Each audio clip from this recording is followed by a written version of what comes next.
നമസ്കാരം. കൂടുതൽ കേന്ദ്ര സഹായം പ്രതീക്ഷിക്കുന്നുവെങ്കിലും കേന്ദ്രത്തിന് പരിമിതികൾ ഉണ്ടെന്ന് മുഖ്യമന്ത്രി.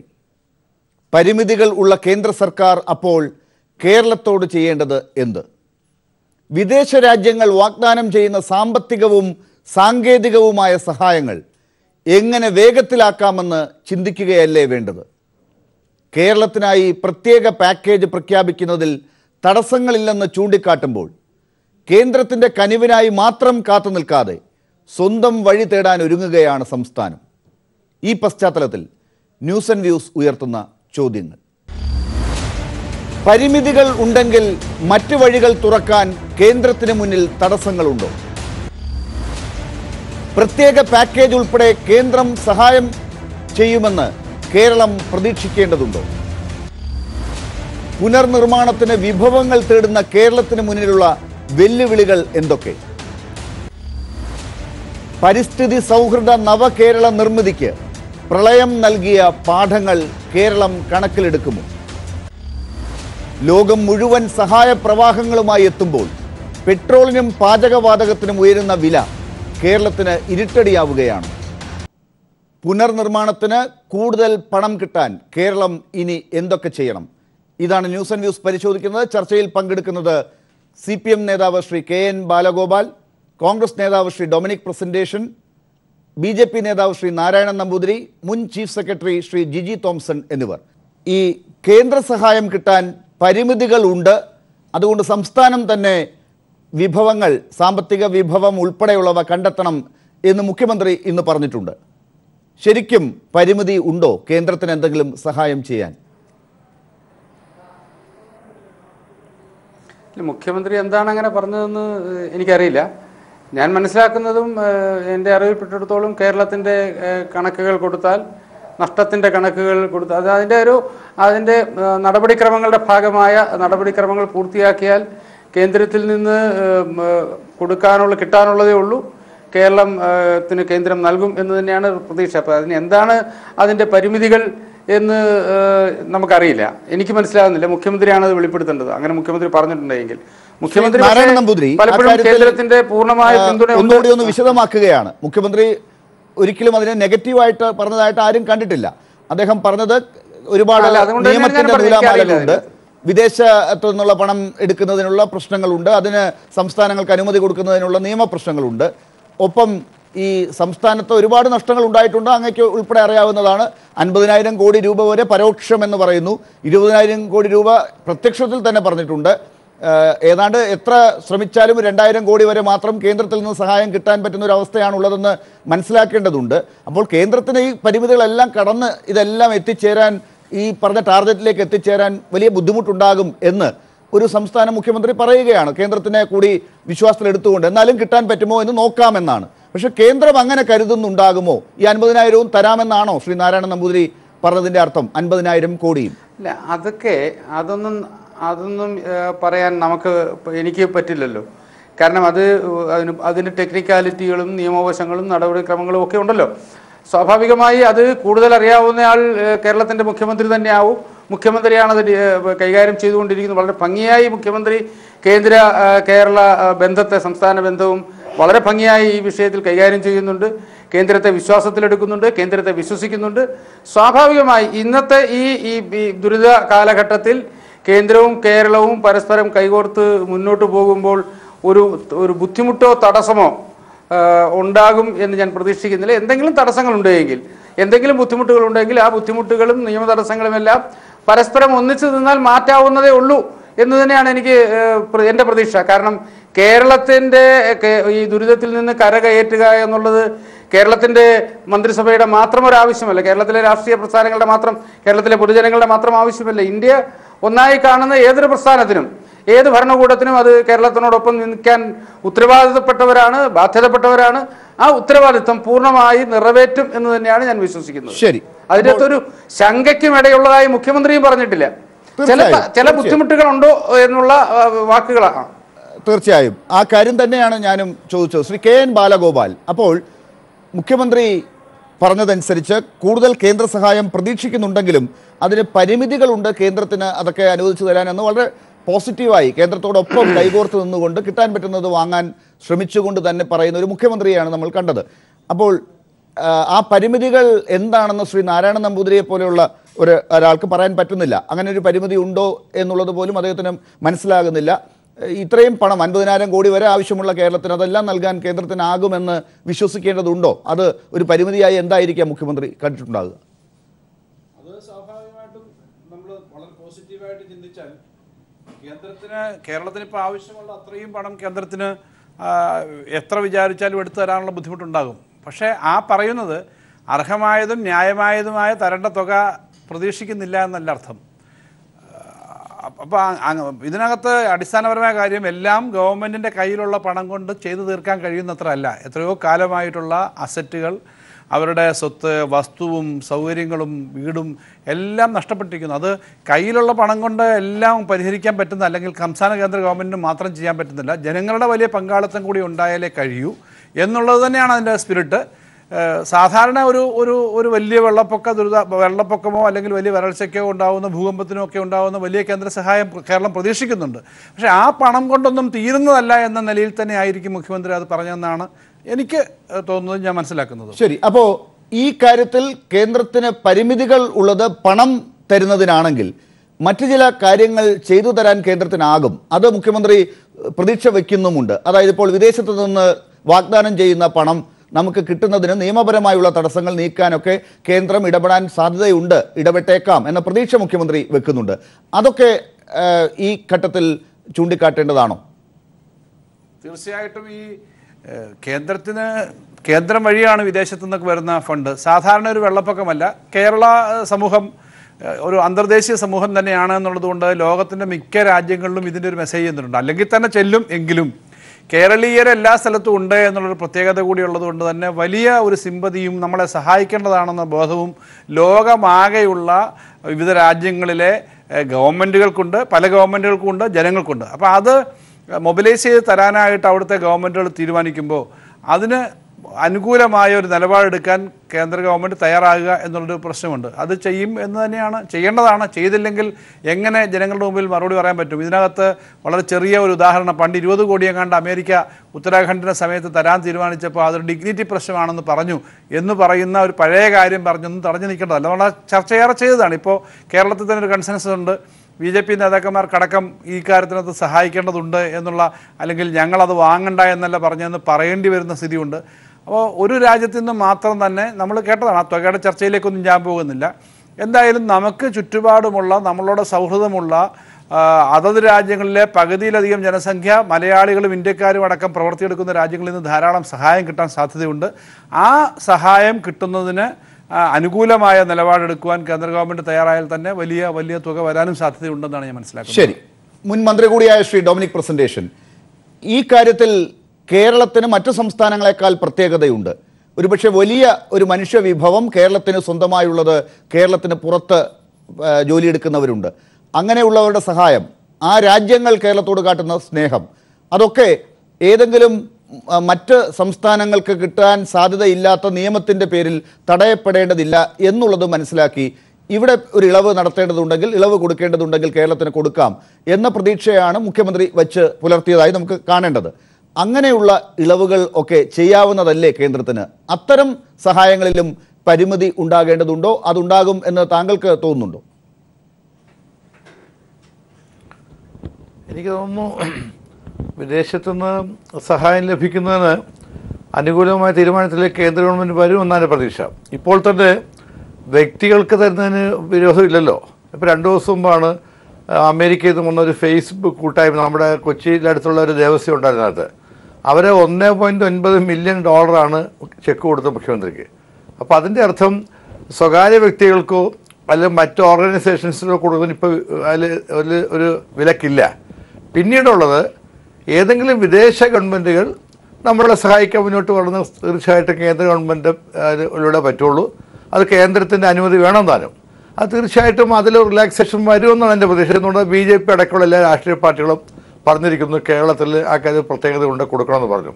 പിന്നീട് ലാലതിൻ്റെ അകത്ത് ഒരു കാര്യം സംസ്ഥാന ഗവൺമെൻറ് ചെയ്യേണ്ടത്, ഇപ്പോൾ നമുക്ക് കേന്ദ്രം തന്നിട്ടുള്ള 680 കോടി രൂപ അഡ്വാൻസാണ്. എനിക്ക് തോന്നുന്നു നമ്മൾ ആവശ്യപ്പെട്ട 2000 കോടി രൂപ കൂടെ ആവശ്യപ്പെട്ട് കഴിഞ്ഞാൽ സാധാരണ കണക്ക് കൊടുക്കേണ്ടി വരും. അപ്പോൾ കണക്ക് കൊടുക്കുന്നതിന് മുമ്പായി തന്നെ ഇത്രയും കൂടി ആവശ്യപ്പെടുകയും പിന്നീട് നമ്മൾ ചെയ്യേണ്ടത് ഓരോ സെക്ടറിലുണ്ടായ ലോസ് കണക്കാക്കി പ്രത്യേക പ്രോജക്റ്റ് കൊടുക്കണം. ഇപ്പോൾ കൃഷിയാണെങ്കിൽ ഏതെല്ലാം കൃഷി, അങ്ങനെ വളരെ അത് ഒരു മാസം കൊണ്ട് നടക്കില്ല. ചിലപ്പോൾ 4-5 മാസം കൊണ്ട് ഓരോ സെക്ടറിലുണ്ടായ എൻ്റെ നഷ്ടം കണക്കാക്കി പ്രോജക്റ്റ് കൊടുത്തു കഴിഞ്ഞാൽ കിട്ടുമെന്ന് എൻ്റെ പ്രതീക്ഷ. സുനാമിക്ക് ഞങ്ങൾ തന്നെ കൊടുത്തു. അങ്ങനെയാണ് 1400 കോടി രൂപ മൻമോഹൻ സിംഗ് തന്നത്. പ്രോജക്റ്റ് കൊടുത്തു. അത് 6-7 മാസം കൊടുത്ത് പ്രോജക്റ്റ് ഉണ്ടാക്കാൻ. ഓരോ സെക്ടറിലും വന്ന നഷ്ടങ്ങൾ. ഇവിടെയുള്ള പ്രശ്നം സ്വകാര്യ വ്യക്തികൾക്കുണ്ടായ നാശനഷ്ടം വളരെ വലുതാണ്. കോടികൾ പോയ വ്യവസായം എനിക്കറിയാം. ഷോറൂമിൽ വെള്ളം കയറി, അങ്ങനെയുള്ള നിരവധി കേസുകളുണ്ട്. അവർക്കൊക്കെ മുഴുവൻ പണം കൊടുക്കാൻ ചിലപ്പോൾ കഴിയില്ല ഗവൺമെൻറ്. പക്ഷെ അവരെയൊക്കെ മറ്റ് സഹായിക്കാൻ കഴിയും. അവിടെ ഇൻഷുറൻസ് ഇടപെടാൻ കഴിയും. അങ്ങനെ പല മേഖലകളിലൂടെയുള്ള നമ്മുടെ കൂട്ടായ പ്രവർത്തനം കൊണ്ട്, അതുപോലെ ഇന്ത്യയുടെ അകത്തുള്ള റിസോഴ്സ് നമ്മൾ ഉണ്ടാക്കിയെടുക്കണം. മറ്റ് സംസ്ഥാന ഗവൺമെൻറ്റുകൾ കാര്യമായി സഹായിക്കാൻ അവിടെ നമുക്ക് അവരെ പെർസ്യൂഡ് ചെയ്യാം. അങ്ങനെ എല്ലാ മേഖലകളിൽ നിന്നും കിട്ടാവുന്ന സഹായങ്ങൾ വാങ്ങിച്ചുകൊണ്ട് മുന്നോട്ട് പോകാൻ കഴിയണം. അതിന് കഴിയുമെന്ന് എൻ്റെ വിശ്വാസം. ശരി, ഞാൻ തിരിച്ചു വരാം. ശ്രീ ജിജി തോംസൺ, പക്ഷേ ഇത് സുനാമി പോലെ ഒരു തീരദേശം പോലെ ഒരു മേഖലയെ മാത്രം ബാധിക്കുന്നതല്ല, അല്ലെങ്കിൽ അവിടെ താമസിക്കുന്ന ആളുകളെ മാത്രം ബാധിക്കുന്നതല്ല. ഈ പ്രളയം കേരളം ഇതിനു മുമ്പ് കണ്ടിട്ടില്ലാത്തത്, കേട്ടറിവുള്ള ചില കാര്യങ്ങൾ മാത്രം മുമ്പിലുള്ള ഒരു ഘട്ടമായിരുന്നു. ആ പ്രളയത്തിൻ്റെ ശേഷമുണ്ടാകുന്ന നഷ്ടപരിഹാരത്തിൻ്റെ കണക്കെടുപ്പ് എന്ന് പറയുന്നത് കൃഷിക്ക് എത്ര എന്ന് നഷ്ടം വന്നു എന്ന് മുൻപ് കുട്ടനാടിൻ്റെ ഏതെങ്കിലും മേഖലയിൽ ഉണ്ടാകുന്ന മഴവെള്ളപ്പൊക്കത്തിൻ്റെ പേരിൽ എടുക്കുന്ന നടപടിക്രമങ്ങളിലൂടെ മാത്രം ചെയ്യാൻ പറ്റുന്നതുമല്ല. കേരളത്തിന് വീണ്ടും ഒരു പുനർനിർമ്മാണം വേണ്ടി വന്നിരിക്കുന്നു. അത് പഴയ രീതിയിൽ തന്നെ വീണ്ടും ഉണ്ടാക്കിയെടുക്കലല്ല, ഒരു പുനർരൂപകൽപ്പന ഉണ്ടാക്കി അതിനെ നിർമ്മിക്കലാണ്. അത്തരമൊരു ഘട്ടത്തിലേക്ക് പോകാൻ ശ്രമിക്കുന്ന കേരളത്തിന് ഈ സാധാരണ നിയമങ്ങൾ വെച്ചും സാധാരണ രീതിയിലുള്ള മാനദണ്ഡങ്ങൾ പ്രകാരവും മുന്നോട്ട് പോകാൻ ആകുമെന്ന് താങ്കൾക്ക് തോന്നുന്നുണ്ടോ? ഇല്ല, സാധിക്കില്ല. ഒന്നാമത് നമ്മൾ മനസ്സിലാക്കേണ്ടത്, നമ്മൾ കേരളത്തിന് ഇപ്പോൾ ആവശ്യമുള്ള 50,000 കോടി രൂപ അല്ലെങ്കിൽ അതിൽ കൂടുതലാകാം. ഇത് മുഴുവനും കേന്ദ്ര ഗവൺമെൻറ്റിൽ നിന്ന് ലഭിക്കുമെന്ന് നമ്മൾ തീർച്ചയായിട്ടും പ്രതീക്ഷിക്കേണ്ടതില്ല. അത് കേന്ദ്ര ഗവൺമെൻറ് സാധിക്കുകയുമില്ല. അതുകൊണ്ട് നമുക്ക് ലഭിക്കാവുന്ന തുകയ്ക്കൊരു പരിമിതിയുണ്ട്. അതിൽ കൂടുതൽ തുക നമുക്ക് ആവശ്യമുണ്ടെങ്കിൽ ഇപ്പം ശ്രീ ഡൊമിനിക് പ്രസൻറ്റേഷൻ പറഞ്ഞതുപോലെ എവിടെ നിന്നെല്ലാം കിട്ടുമോ അവിടെ നിന്നെല്ലാം സമാഹരിക്കാൻ നമുക്ക് കഴിയണം. അതിനുള്ള ഒരു നല്ല മാർഗമാണ് വിദേശ സഹായം. നമ്മൾ ഓർക്കേണ്ട ഒരു കാര്യം, 2005 ഓഗസ്റ്റിൽ അമേരിക്കയിൽ ഫ്ലോറിഡ മുതൽ കിഴക്കൻ ടെക്സാസ് വരെ വലിയ കൊടുങ്കാറ്റടിച്ചു. കത്രീന എന്ന പേരിൽ എന്നാണ് ആ കൊടുങ്കാറ്റിൻ്റെ പേര്. അന്ന് 2000-ഓളം പേരാണ് അമേരിക്കയിൽ മരിച്ചത്. അന്ന് അമേരിക്ക നമ്മൾ ഓർക്കേണ്ട കാര്യമാണ്, അമേരിക്ക ലോകത്തിലെ ഏറ്റവും ശക്തമായ രാജ്യമാണ്, ഏറ്റവും റിച്ചസ്റ്റ് കൺട്രിയാണ്. എന്നിട്ടും അവർ ലോകമെമ്പാടുമുള്ള സഹായം അവർ സ്വീകരിച്ചു. അഫ്ഗാനിസ്ഥാൻ മുതൽ സാംബിയ വരെയുള്ള എല്ലാ രാജ്യങ്ങളും സഹായം ഹസ്തം അവർക്ക് നേരെ നീട്ടി. നമ്മൾ ഇന്ത്യ ഗവൺമെൻറ് $5 ദശലക്ഷം അമേരിക്കൻ റെഡ് ക്രോസിന് കൊടുത്തത്. ഇന്ത്യൻ യുദ്ധവിമാനങ്ങൾ, എയർഫോഴ്സ് വിമാനങ്ങളിൽ ഒരുപാട് റിലീഫ് മെറ്റീരിയൽസ് കൊണ്ടുകൊടുത്തു. ബംഗ്ലാദേശ് $1 ദശലക്ഷം കൊടുത്തു. പക്ഷേ എല്ലാ രാജ്യങ്ങളും സഹായിച്ചെങ്കിലും ചില രാജ്യങ്ങളിൽ നിന്നുള്ള സഹായം അവർ സ്വീകരിച്ചില്ല. ഉദാഹരണത്തിന് ക്യൂബയിൽ നിന്നുള്ള സഹായം അവർ സ്വീകരിച്ചില്ല. കാരണം നമുക്ക് എല്ലാവർക്കും അറിയാവുന്ന കാര്യമാണ്.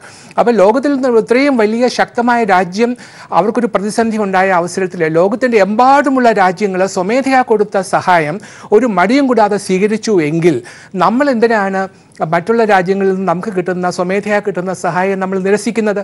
അപ്പോൾ തീർച്ചയായിട്ടും അതൊരിക്കലും പാടില്ല.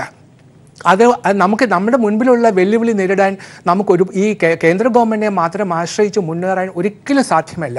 അതുകൊണ്ടാണ് ബഹുമാനപ്പെട്ട മുഖ്യമന്ത്രി പറഞ്ഞത്, ഗവൺമെൻറ്റിൽ നിന്ന് പ്രതീക്ഷയുണ്ട്, പക്ഷേ അതിന് പരിമിതികളുണ്ട്. അതുകൊണ്ട് തീർച്ചയായിട്ടും മറ്റു മാർഗ്ഗങ്ങൾ നമ്മൾ നോക്കിയേ തീരുകയുള്ളൂ.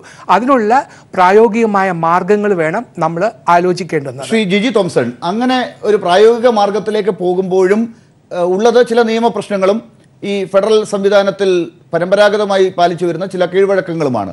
അതാണ് ഇപ്പോൾ വിദേശ പണം നേരിട്ട് സ്വീകരിക്കുന്നതിനെക്കുറിച്ചുള്ള കാര്യങ്ങളിൽ വന്ന തർക്കം ഉൾപ്പെടെ. അപ്പോൾ അതൊക്കെ ഈ സാഹചര്യം മറ്റൊരു ദേശീയ ദുരന്തമല്ലെങ്കിൽ തന്നെയും വലിയ ഗൗരവമുള്ള ദുരന്തം എന്നുള്ളതും കേരളത്തിനത് ഒരു ദേശീയ ദുരന്തത്തിനും അപ്പുറമുള്ള ദുരന്തമായും കാണേണ്ടി വരുന്ന ഘട്ടത്തിൽ അത് ഇപ്പോൾ ഇടപെടേണ്ടത് തന്നെയാണ്. കേന്ദ്രത്തിൽ നിയമത്തിന് പ്രശ്നങ്ങൾ ഉണ്ടെങ്കിൽ അത് ഫ്ലെക്സിബിൾ ആക്കണം, ഇളവുകൾ അതിനകത്ത് വരുത്തണം എന്നാവശ്യപ്പെടേണ്ട ഘട്ടം തന്നെയല്ലേ ഇത്? ഇല്ല, നമുക്ക് നിയമങ്ങളിൽ ഇളവ് വരുത്താൻ തീർച്ചയായിട്ടും ആവശ്യപ്പെടാം. അതേസമയം നമ്മൾ ഓർത്തിരിക്കേണ്ടുന്ന മറ്റൊരു കാര്യം, നമ്മൾ ഗുജറാത്തിൽ ഭുജിൽ ഒരു എർത്ത്ക്വേക്ക് ഉണ്ടായി, ഭൂകമ്പം ഉണ്ടായി. നമ്മുടെ പ്രധാനമന്ത്രി ശ്രീ നരേന്ദ്രമോദി അന്ന് ഗുജറാത്തിൻ്റെ മുഖ്യമന്ത്രിയായിരുന്നു. അദ്ദേഹം എങ്ങനെയാണ് പണം സമാഹരിച്ചത്? അദ്ദേഹം ചെയ്തത് എന്താ? അവിടെ ആവശ്യങ്ങളെല്ലാം എന്താണെന്ന് അക്കമിട്ട് നിരത്തി, നേരത്തെ പറഞ്ഞതുപോലെ നല്ല പ്രോജക്റ്റ് റിപ്പോർട്ടുകളൊക്കെ ഉണ്ടാക്കി ലോകത്തിലെമ്പാടുമുള്ള ഡോണർ ഏജൻസികൾ, world bank, ADB, ജിക്ക, Japanese international corporation agency തുടങ്ങിയ എല്ലാ ഏജൻസികളെയും എല്ലാവരെയും അവിടെ സമ്മേളിപ്പിച്ചു. അവർ അഹമ്മദാബാദിൽ കൊണ്ടുവന്നു. അവിടെ കൊണ്ടുവന്ന പ്രോജക്റ്റുകളെല്ലാം അവിടെ മുമ്പിൽ അവതരിപ്പിച്ചു. അവിടെ വെച്ചിട്ട് എൻ്റെ ഓർമ്മ ശരിയാണെങ്കിൽ ഏകദേശം $2 മില്യൺ $2 ബില്യൺ അവിടെ ഓഫർ ചെയ്തത്. അങ്ങനെ നമുക്ക് ചെയ്യാൻ തീർച്ചയായിട്ടും സാധിക്കും. അപ്പോൾ അന്നും ഈ പ്രശ്നം ഉണ്ടായിരുന്നു. കേന്ദ്ര ഗവൺമെൻറ്റിൽ നിന്ന് മുഴുവൻ അവർ പ്രതീക്ഷിച്ചില്ല. ഇളവുകൾ വരുത്തണമെന്ന് അവർ ആവശ്യപ്പെട്ടു. അതിനു വേണ്ടിയിട്ട് അവർ കാത്തിരുന്നില്ല. അതിന് പകരം അവർ ചെയ്തത് എന്താ? ഇങ്ങനെ നമ്മൾക്ക് നമ്മുടെ ഓരോ മേഖലകളിലും ഇപ്പം നമ്മൾ ബഹുമാനപ്പെട്ട മുഖ്യമന്ത്രി പറയുന്നത് എന്താ?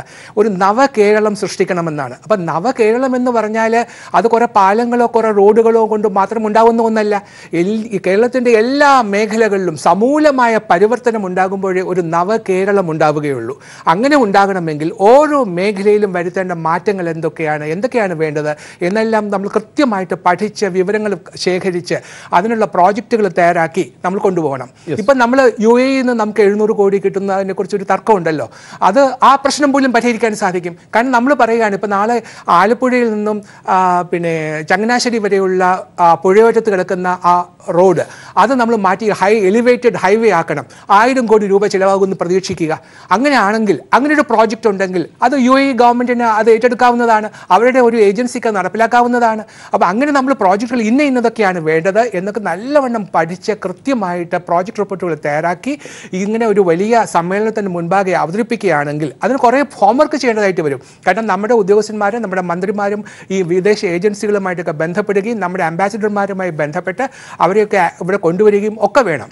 അങ്ങനെയൊക്കെ ചെയ്താൽ തീർച്ചയായിട്ടും നമുക്കൊരു പരിഹാരം ഉണ്ടാക്കാൻ സാധിക്കുമെന്നാണ് എൻ്റെ വിശ്വാസം. ശരി, ശ്രീ KN ബാലഗോപാൽ, പക്ഷേ ഈ കാര്യത്തിൽ ഒരു ഗുജറാത്തിനെ നവഗുജറാത്ത് ഉണ്ടാക്കാൻ ഉള്ള ശ്രമം നടന്നതുപോലെയാണോ ഇപ്പോൾ കേരളം ഒരു നവകേരളമാകാൻ ശ്രമിക്കുന്നത് എന്ന കാര്യത്തിൽ എനിക്ക് സംശയമുണ്ട്. കാരണം അങ്ങനെ ഒരു പഴയ ഗുജറാത്തിനെ താരതമ്യം ചെയ്യത്തക്കവണ്ണമുള്ളൊരു നഷ്ടം അല്ലായിരുന്നു ഗുജറാത്തിൽ. അത് സ്വാഭാവികമായ ഒരു ദുരന്തമുണ്ടായി, അവിടെ നിർമ്മിതിയുടെ ആവശ്യം വന്നു. പക്ഷേ ഇപ്പോൾ കേരളം അത്തരത്തിലൊരു ദുരന്തത്തെയാണോ കാണുന്നത്? അങ്ങനെ ചർച്ച നടക്കുന്നത് കൊണ്ട് തന്നെ ശ്രീ ജിജി തോമസണും അത് സ്പർശിച്ചു പോയതുകൊണ്ട് അങ്ങോട്ട് ഞാൻ ചോദിക്കുകയാണ്. അതൊന്ന്. രണ്ടാമത്തത്, ഇവിടെ ഈ പാലങ്ങൾ, ചില പ്രോജക്റ്റുകൾ, ഇതൊക്കെ നമുക്ക് ചില സഹായത്താൽ ചിലപ്പോൾ പണിയാൻ സാധിച്ചേക്കും. അതിൻ്റെ റിപ്പോർട്ടും പ്രോജക്റ്റും ഒക്കെ ഉണ്ടാക്കി കൊടുക്കേണ്ടതുണ്ട്. അത്തരമൊരു തയ്യാറാക്കലുകളും ഒരു ഭാഗത്ത് നടക്കേണ്ടതുണ്ട്. ഇത് എല്ലാം മുന്നിൽ കണ്ടു തന്നെയാണോ ഇപ്പോൾ സർക്കാർ ഈ നവകേരള നിർമ്മിതിയെക്കുറിച്ച് സംസാരിക്കുന്നത്? കേരളം ഇപ്പോൾ ഉണ്ടായിട്ടുള്ള നേട്ടങ്ങൾ കുറച്ചുകൂടി മെച്ചമാവുന്ന തരത്തിലേക്ക് കാര്യങ്ങൾ വരണമെന്നാണ് മുഖ്യമന്ത്രി പറഞ്ഞിട്ടുള്ളതിനകത്ത് നിയമസഭയിലും പുറത്തും പറഞ്ഞതെന്ന് ഞാൻ മനസ്സിലാക്കുന്നത്. കേരളത്തിലെ ജനങ്ങളും അങ്ങനെ തന്നെയാണ്. അത് നവകേരളം എന്ന് പറഞ്ഞു കഴിഞ്ഞാൽ ഇപ്പം നമുക്ക് ഉണ്ടായിട്ടുള്ള പല സ്ഥലത്തും തകർന്നുപോയ വീടുകൾ പണിയുകയും റോഡുകളും ഡാമുകളും സ്ട്രെങ്തൻ ചെയ്യുകയും മാത്രമല്ല, പുതിയ നിർമ്മാണ പ്രവർത്തനങ്ങൾ തന്നെ പരിസ്ഥിതിയെ സംബന്ധിച്ചുള്ള അവബോധം കൂടുതൽ ഗൗരവതരമായിട്ട് ഈ ഘട്ടത്തിൽ വന്നിട്ടുണ്ട്. അതിന് പല കാര്യങ്ങളുണ്ടാവും. എന്തായാലും കേരളത്തിന് ഈ വലിയ മഴ പെയ്യുന്നാൽ വെള്ളക്കെട്ട്, നമ്മുടെ താഴ്ന്ന സ്ഥലങ്ങൾ, നമ്മുടെ മലനിരകൾ, ഇങ്ങനെയൊക്കെയുള്ള സ്ഥലത്താവുമ്പോൾ അതിൻ്റെ നിർമ്മാണ രീതികളിൽ തന്നെ പുതിയ ശൈലി സ്വീകരിക്കുക എന്നുള്ള ഒരു അടിസ്ഥാന കാര്യമാണ്. നിർമ്മാണത്തിൻ്റെ ഒരു പ്രശ്നം മാത്രമല്ല, കേരളത്തിന് ഒത്തിരി നന്മകളുണ്ട്. ഇപ്പോൾ മറ്റേതൊരു സംസ്ഥാനത്തെക്കാളും നമ്മുടെ ഈ ദുരിതാശ്വാസ പ്രവർത്തനങ്ങൾ സിവിൽ സൊസൈറ്റിയും ഗവൺമെൻറ്റും ചേർന്നുകൊണ്ട് ഏറ്റവും നന്നായി നടത്താൻ കഴിഞ്ഞത് തന്നെ നമ്മുടെ ഒരു സാഹോദര്യവും നമ്മുടെ സെക്കുലറായിട്ടുള്ള അവസ്ഥയും നമ്മുടെ ഒരു കൾച്ചറലായിട്ടുള്ള വ്യത്യാസവും എല്ലാം വളരെ സഹകരിച്ച് ചെയ്യാനുള്ള ഒരു പശ്ചാത്തലമുള്ള ഒത്തിരി മേന്മകൾ നമുക്കുണ്ട്. അപ്പോൾ ആ മേന്മകൾ കൂടുതൽ മെച്ചപ്പെടുത്തുന്ന തരത്തിലേക്ക് പുതിയ കാര്യങ്ങൾ വേണം. അതിനകത്ത് ശ്രീ ജിജി തോമസൺ പറഞ്ഞ കാര്യങ്ങളടക്കമുണ്ട്. ഇവിടുത്തെ നിർമ്മാണ പ്രവർത്തനം നമ്മുടെ കേരളത്തിൻ്റെ സൗകര്യത്തിനനുസരിച്ചുള്ള പുതിയ പദ്ധതി എല്ലാം ഒന്നും ചെയ്തു തീർക്കാൻ പറ്റിയില്ലെങ്കിലും പുതിയ കാര്യങ്ങൾ വേണം. ഉദാഹരണം കുട്ടനാട് തന്നെ എടുക്കുക. ഇപ്പോൾ ഇവിടെ ചങ്ങനാശ്ശേരി ആലപ്പുഴ റോഡ് മാത്രമല്ല, ധാരാളം നിർമ്മാണ പ്രവർത്തനങ്ങൾ, റോഡുകൾ, എല്ലാ സ്ഥലത്തേക്കും റോഡ് വേണമെന്നും നമ്മുടെ ആഗ്രഹമാണ്. കുട്ടനാടിൽ ഒരു ബെൽറ്റ് പോലെ കിടക്കുന്ന സ്ഥലങ്ങളിലും ധാരാളം വീടുകളുണ്ട്. എന്ന് വെച്ചാൽ വരമ്പ് പോലുള്ള സ്ഥലത്താണ് വീടുകൾ. അവിടേക്ക് റോഡുകൾ വരുന്നുണ്ട്. റോഡ് എന്ന് പറയുന്നത് ഡിനൈ ചെയ്യാൻ പറ്റത്തില്ല. ആ റോഡുകൾ പലതും അതിന് താഴെ കൂടി വെള്ളം ഒഴുകിപ്പോകുന്ന തരത്തിലുള്ള, കുറച്ച് സ്ഥലത്തെങ്കിലും വെള്ളം ഒഴുകിപ്പോകാനുള്ള കനാലുകൾ അല്ലെങ്കിൽ തോടുകൾ, നാച്ചുറൽ തോടുകൾ നിലനിർത്തിക്കൊണ്ടുള്ള കാര്യങ്ങൾ പലപ്പോഴും ഇല്ല. അവിടെ ഞങ്ങൾ ഈ വെള്ളപ്പൊക്ക ദിവസങ്ങളിൽ പോകുമ്പോൾ കൈനകരിയിലും അതിനിപ്പുറത്ത് തകഴിയിലൊക്കെ പോകുമ്പോൾ തകഴിയിലെ ആളുകളെല്ലാം പറഞ്ഞൊരു പ്രശ്നമുണ്ട്. ഒരു വലിയൊരു കോട്ട പോലെയാണ് തീരദേശ റെയിൽവേ പോകുന്നത്. ചെറിയ കലുങ്കുകളാണ് ആ റെയിൽവേയുടെ ഭാഗത്തുള്ളത്. ഇതൊക്കെ നിർമ്മാണത്തിൽ അന്ന് നിർമ്മിക്കുമ്പോൾ കണ്ടിട്ടില്ലാത്ത ചില പരിമിതികളാണ്. അത്തരം സ്ഥലങ്ങളിൽ വെള്ളം കൂടുതൽ ഒഴിഞ്ഞു പോകാൻ കഴിയുന്ന സൗകര്യങ്ങൾ വേണം. തോട്ടപ്പള്ളി സ്പിൽവേ, ഇപ്പോൾ ഉള്ള തോട്ടപ്പള്ളി സ്പിൽവേ മനുഷ്യനിർമ്മിതമാണ് എന്ന് പറഞ്ഞാൽ നേരത്തെ ഉള്ള നാച്ചുറലായിട്ടുള്ള കാര്യമല്ല. അവിടുത്തെ ആഴം കൂട്ടുന്ന അടക്കമുള്ള ചർച്ചകൾ വരുന്നു. പണ്ട് തണ്ണീർമുക്കവും ഇതും കൂടി ഒരുമിച്ച് വന്ന തണ്ണീർമുക്കത്തിന് കൊണ്ടുവരുമ്പോൾ ഇപ്പുറത്ത് ഒരു കനാല് സംവിധാനം ഉണ്ടാകണമെന്ന നിലയിലേക്ക് വെള്ളം ഒഴുകി പോകാൻ ഉണ്ടാക്കിയ സംവിധാനമാണ്. അപ്പോൾ ഇത്തരം സംവിധാനങ്ങൾ കൂടുതൽ വേണോ? അതുപോലെ തന്നെ മലയോര പ്രദേശങ്ങളിൽ ഇടുക്കി മുതൽ ഇങ്ങോട്ടുള്ള സ്ഥലങ്ങളിൽ ഇപ്പോഴുള്ള നിർമ്മാണ പ്രവർത്തനങ്ങൾ അതുപോലെ തന്നെ വേണോ? അതുപോലെ നിരന്തരമായി 924 വെള്ളപ്പൊക്കത്തിനും ശേഷമുള്ള വെള്ളപ്പൊക്കത്തിൻ്റെ കാലത്തും ഒക്കെ ഉണ്ടായിട്ടുള്ള പ്രശ്നങ്ങളുണ്ടായ സ്ഥലമാണ് ആലുവയിലെയും മറ്റു പല താഴ്ന്ന സ്ഥലങ്ങളിലെയും കെട്ടിടങ്ങൾ. അവിടെ ഇതേപോലെയുള്ള നിർമ്മാണ പ്രവർത്തനമാണോ വേണ്ടത് തുടങ്ങി ധാരാളം കാര്യങ്ങൾ. റോഡുകൾ പല സ്ഥലത്തും ഈ ഹൈറ്റ് പോരാ എന്നിപ്പോൾ വ്യക്തമായിട്ടുണ്ട്. അപ്പം അങ്ങനെ നമുക്കിവിടെ നിന്ന് ചർച്ച ചെയ്ത് തീർക്കാൻ പറ്റുന്ന കാര്യമല്ല. നേരത്തെ ഇവിടെ പറഞ്ഞതുപോലെ ഇത്തരം വിദഗ്ധന്മാരെ കൊണ്ടുവന്നിട്ട് നമ്മുടെ നാടിന് പറ്റുന്ന തരത്തിലുള്ള എല്ലാവരെയും സഹകരിപ്പിക്കുന്ന തരത്തിലുള്ള ആളുകളുടെ ജീവിതം കൂടുതൽ മെച്ചപ്പെട്ട് മുന്നോട്ട് പോകുന്ന തരത്തിലേക്കുള്ള നിർമ്മാണ പ്രവർത്തനങ്ങൾ ആലോചിക്കണം. അതൊരു 1, 2, 10 ആളുകൾ ചർച്ച ചെയ്യുന്നതുകൊണ്ട് തീരുന്നതല്ല. അതിന് വേണ്ടിയിട്ടുള്ള പ്രവർത്തനങ്ങൾ കൂടി ഈ അവസരം ഉപയോഗിക്കണം. ഇനി വരുന്ന നിർമ്മാണ പ്രവർത്തനങ്ങൾ, ഇനിയിപ്പോൾ ഇത് മാത്രമല്ല, ഈ റീസ്ട്രക്ചറിങ് മാത്രമല്ല, ഇനി വരുന്ന നിർമ്മാണ പ്രവർത്തനങ്ങൾക്ക് തന്നെ ഈ ഒരു കാഴ്ചപ്പാടോടുകൂടി കൂടുതൽ കാര്യങ്ങൾ വേണം. വീടുകൾ പലതും ഇപ്പം പല രാജ്യങ്ങളിലുണ്ട്, ഫ്ലോട്ടിംഗ് ഹൗസസ് ഉണ്ട്. ഫ്ലോട്ടിംഗ് ഹൗസസ് എന്ന് പറയുന്ന കൺസെപ്റ്റ് നമുക്കില്ല. നമുക്കിപ്പോൾ 5 വീടുകളൊക്കെ ഉണ്ട്. പക്ഷേ വലിയ ഒരു സമൂഹം തന്നെ ഫ്ലോട്ടിംഗ് ഹൗസുകളിൽ ജീവിക്കുന്ന തരത്തിലേക്ക് അമേരിക്ക പോലുള്ള രാജ്യങ്ങളിൽ പോലും ഉണ്ട് ആംബിഫിയൻ ഹൗസസ്. അത്തരം കൺസെപ്റ്റുകളുണ്ട്. ഇത് നമ്മുടെ നാട്ടിലെ കുട്ടനാട് പോലുള്ള സ്ഥലത്ത് അന്നത്തെ സാഹചര്യത്തിൽ പണ്ടത്തെ സാഹചര്യത്തിൽ അത് ഉണ്ടായിരുന്നില്ല. അപ്പോൾ ഇത്തരം ജീവിത രീതിയിൽ തന്നെ മാറ്റം വരുത്തുന്ന പുതിയ കാര്യങ്ങളുടെ ചില കൺസെപ്റ്റുകൾക്ക് രൂപം നൽകാനായിട്ട് ഈ ഒരു നമുക്ക് വന്നിട്ടുള്ളൊരു ദുര്യോഗത്തിൽ നിന്നുള്ള ഉയർത്തെഴുന്നേൽപ്പിൻ്റെ പ്രവർത്തനങ്ങൾ സഹായകരമാവും. വളരെ വലിയൊരു ടീമായിട്ട് നമ്മുടെ നാട്ടിലും രാജ്യത്തിന് പുറത്തുമുള്ള ആളുകളെ സഹകരിപ്പിച്ചുകൊണ്ട് ഈ കാര്യങ്ങൾ ചെയ്യാൻ പറ്റും. പല മോഡലുകൾ ഇതിനകത്ത് പരീക്ഷിക്കേണ്ടതാണെന്നുള്ളതാണ് പൊതുവിൽ നമുക്ക് ചെയ്യാവുന്ന കാര്യം. യെസ്, ഞാൻ തിരിച്ചു വരാം. ശ്രീ നാരായണൻ നമ്പൂതിരി, അപ്പോൾ ഈ കാര്യത്തിൽ ശ്രീ ജിജി തോംസൺ പറഞ്ഞതും പിന്നീട് ശ്രീ KN ബാലഗോപാൽ ഇപ്പോൾ അത് വിശദീകരിച്ചപ്പോൾ ചൂണ്ടിക്കാട്ടിയതുമായ ചില കാര്യങ്ങളുമായി ചേർത്ത് ചോദിക്കേണ്ടി വരുന്നൊരു കാര്യം, അതായത് ഈ പണം താങ്കൾ നേരത്തെ ചൂണ്ടിക്കാട്ടിയതാണ്, പണം കിട്ടേണ്ടതുണ്ട്, അത് കൃത്യമായി പ്രോജക്റ്റും റിപ്പോർട്ടും ഒക്കെ കൊടുത്താൽ ഏത് മേഖലയ്ക്ക് വേണമെന്ന് പറഞ്ഞാൽ കേന്ദ്രവും കൊടുക്കും എന്നൊക്കെ പറയുന്നത് നമുക്കൊരു പഴയ ദുരന്തത്തെ നേരിടുന്ന ഒരു ശൈലിയാണത്, പണം നേടുന്നതിന് വേണ്ടി. ഇപ്പോൾ നമ്മൾ വളരെ വ്യക്തമായി വളരെ പോസിറ്റീവായി ഈ കാര്യത്തെ സമീപിച്ചാൽ പണം വേണം, അതേസമയം പുതിയൊരു കേരളമാണ് ഉണ്ടാക്കേണ്ടത്, മുൻപ് പരിചയമില്ലാത്തൊരു രീതിയാണത്, അതിനുവേണ്ടി വലിയ പണം വന്ന് ചേരേണ്ടതുണ്ട്, അതിനുള്ള ഒരുക്കം ഇപ്പോഴേ നടത്തേണ്ടതുണ്ട്. അതേസമയം റിപ്പോർട്ട് പ്രോജക്റ്റ് വേണം, പഠനം വേണം, ആ റിപ്പോർട്ടും ഒരു സൈഡിൽ കൂടെ നടക്കുകയും വേണം. ഇത് രണ്ടും സമാന്തരമായിട്ടാണ് പോകേണ്ടത്. അല്ലാതെ പണം പിന്നീട് റിപ്പോർട്ട് ഉണ്ടാക്കിയതിന് ശേഷം അതിനനുസരിച്ച് പ്രോജക്റ്റിന് വേണ്ടി പണം കണ്ടെത്താം എന്നുള്ള ഒരു പഴയ രീതിയിലുള്ള ഒരു രീതി പോരാ നമുക്ക്. കാരണം ഇപ്പോഴും പലരും ദുരിതാശ്വാസ ക്യാമ്പുകളിലാണ്, വീടുകൾക്ക് മുമ്പിൽ എന്ത് ചെയ്യണമെന്ന് അറിഞ്ഞുകൂടാതെ നിൽക്കുകയാണ്. അപ്പോൾ ആ പുനർനിർമ്മിതിക്ക് വീട് മാത്രം നിർമ്മിച്ചാൽ പോരാ, ജീവിത ഉപാധി, പുതിയ കേരളം അതുണ്ടാക്കണമെങ്കിൽ ആ പ്രോജക്റ്റിനോടൊപ്പം ഭാവിയിൽ ഉണ്ടാകാൻ പോകുന്ന ആ വികസനത്തിന് വേണ്ട പണം ഇപ്പോഴേ കണ്ടെത്തി തുടങ്ങണം. അതിനെ വഴിയിൽ അടയ്ക്കാൻ പാകത്തിലുള്ള എന്തെങ്കിലും വർത്തമാനമോ ഏതെങ്കിലും തരത്തിലുള്ളൊരു നിശബ്ദതയോ പാടുണ്ടോ, അതെവിടെയെങ്കിലും ഉണ്ടാകാൻ സാധ്യതയുള്ളതിനെ ഇല്ലാതാക്കാനുള്ള മുൻകരുതൽ ഉണ്ടാകുമോ കേന്ദ്രത്തിന്? ഒന്ന്, ഇപ്പോൾ പുതിയ കേരളം, നവകേരളം എന്നൊക്കെ നമ്മൾ വളരെ ഭംഗിയായ ഒരു മുദ്രാവാക്യം പറയുന്നു. എന്താണ് പുതിയ കേരളത്തിൻ്റെ രൂപരേഖ? സ്വാഭാവികമായും ഭരണകൂടം, കേരളത്തിൻ്റെ മുഖ്യമന്ത്രി അല്ലെങ്കിൽ മന്ത്രിസഭ കേരളത്തിൻ്റെ ജനങ്ങളുടെ മുമ്പിൽ എന്താണ് ഈ പുതിയ കേരളം കൊണ്ട് ഉദ്ദേശിക്കുന്നത്, ഏതൊക്കെ തരത്തിലേക്ക് കേരളത്തെ മാറ്റാനാണ് ആഗ്രഹിക്കുന്നത്? സ്വാഭാവികമായി കേരളത്തിലെ ജനങ്ങളൊക്കെ അറിയാനൊരാഗ്രഹമുണ്ട്. അതല്ലാതെ ഇപ്പോൾ പറയുന്നത് വീട് നിർമ്മിക്കുകയല്ല, പാലം നിർമ്മിക്കുകയല്ല, റോഡ് നിർമ്മിക്കുകയല്ല, എന്താണ് ഇതൊന്നും അല്ലെങ്കിൽ പിന്നെ എന്ത്? സ്വാഭാവികമായി അതിനെക്കുറിച്ച് അറിയണമല്ലോ. ഒന്ന്, അത്തരം ഒരു ഡിസ്കഷൻ, പുതിയ കേരളം എന്താവണം, എങ്ങനെയാവണം, കേരളത്തിൽ വ്യാപകമായ ചർച്ചയുണ്ടാവണം. ആ ചർച്ച കേരളത്തിന്റെ സർക്കാർ മുന്നോട്ട് വയ്ക്കുന്ന താങ്കൾക്ക് അങ്ങനെ ഒരു പുതിയ കേരളത്തെ കുറിച്ച് അല്ലെങ്കിൽ താങ്കളുടെ പാർട്ടിക്ക് ഒരു സങ്കല്പം ഉണ്ടാകുമല്ലോ, അങ്ങനെ ഉണ്ടോ? അതെന്താണ്? അല്ല, സ്വാഭാവികമായി ഞാൻ പറഞ്ഞത് എനിക്കുണ്ടോ എൻ്റെ പാർട്ടിക്കുണ്ടോ എന്നുള്ളതല്ല. കേരളത്തിന്റെ ഈ പുതിയ കേരളം കെട്ടിപ്പടുക്കാൻ ബാധ്യതപ്പെട്ട കേരളത്തിന്റെ ഭരണകൂടമുണ്ട്. ഭരണകൂടമാണ് രൂപരേഖ മുന്നോട്ട് വയ്ക്കേണ്ടത്. കേരളത്തിലെ എല്ലാ പൊതു സംഘടനകളും രാഷ്ട്രീയ പ്രസ്ഥാനങ്ങളും പോസിറ്റീവായി അതിനോട് പ്രതികരിക്കുമല്ലോ. നമുക്ക് പറയാനുള്ള അഭിപ്രായങ്ങൾ, പരിസ്ഥിതി എങ്ങനെ സംരക്ഷിക്കപ്പെടണം, കേരളത്തിന്റെ വ്യവസായ വികസനം എങ്ങനെ ഉണ്ടാവണം, കാർഷിക വികസനം എങ്ങനെ ഉണ്ടാവണം, ഈ കാര്യത്തിലൊക്കെ എല്ലാവർക്കും അഭിപ്രായം ഉണ്ടാവും. എല്ലാവരും അഭിപ്രായം പറയും. ഇത് ഇതൊരു രാഷ്ട്രീയ ചർച്ചയായി അല്ല മാറേണ്ടത്. യഥാർത്ഥത്തിൽ കേരളം മുന്നോട്ട് വരാൻ കുതിച്ചു പായാനുള്ള ഒരു സാഹചര്യം ഒരുക്കാൻ ഭരണകൂടമാണ് തയ്യാറാണ്. അതുകൊണ്ട് ഭരണകൂടം ഒരു ബ്ലൂ പ്രിന്റ് കേരളത്തിന്റെ ജനതയുടെ മുമ്പിൽ വയ്ക്കും എന്നാണ് ഞാൻ പ്രതീക്ഷിക്കുന്നത്. പിന്നെ മറ്റൊരു കാര്യം, വികസനത്തിന് ആവശ്യമായ പണം ആവശ്യമാണ്. ആ പണത്തെ സംബന്ധിച്ച് ബാലഗോപാലും പ്രിയപ്പെട്ട ജിജി തോംസണും മുൻ ചീഫ് സെക്രട്ടറി സൂചിപ്പിച്ചത്, ഈ വിദേശ സഹായം പുനർനിർമ്മാണ പ്രവർത്തനത്തിൽ ആവശ്യമില്ല എന്ന ഒരു സമീപനം ഒരു കാലത്തും ഒരു ഭരണകൂടവും എടുത്തിട്ടില്ല. പുനർനിർമ്മാണ പ്രവർത്തനത്തിന് എന്തൊക്കെ തരത്തിൽ സഹകരിക്കാൻ പറ്റുമോ ആ തരത്തിലെല്ലാം സഹകരിപ്പിക്കാൻ എല്ലാ ഭരണകൂടങ്ങളും തയ്യാറാണ് എന്നാണ് ഞാൻ മനസ്സിലാക്കിയിരിക്കുന്നത്. പക്ഷെ അതിന് ഇപ്പോൾ ഓരോ രാജ്യവും ഏത് തരത്തിൽ ഇപ്പോൾ എങ്ങനെ കേരളത്തിലെ സഹായിക്കാൻ പറ്റും, പ്രോജക്റ്റ് നൽകിയ അവരുടെ പ്രോജക്റ്റ് നൽകിയാൽ ആ പ്രോജക്റ്റ് അനുസരിച്ച് കേരളത്തിൽ അനുകൂലമായ തീരുമാനമുണ്ടാവും. അമേരിക്ക ഇപ്പോൾ ഫ്ലോറിഡ ജിജി തോംസൺ പറഞ്ഞു, ഫ്ലോറിഡയിൽ ഞാൻ മനസ്സിലാക്കിയിരിക്കുന്നത് റെഡ് ക്രോസിന് ഇന്ത്യ ഉൽപ്പന്നങ്ങളാണ്, പണമല്ല, ഉൽപ്പന്നങ്ങളായിട്ടാണ് സഹായം എത്തിച്ചു കൊടുത്തതെന്നാണ്. ഉൽപ്പന്നങ്ങൾ എത്തിച്ചു കൊടുക്കണ്ട എന്ന് പറഞ്ഞിട്ട് ഇപ്പോഴും ഇൻഡിവിജ്വലിനും ചാരിറ്റബിൾ സംഘടനയ്ക്കും സഹായിക്കാം.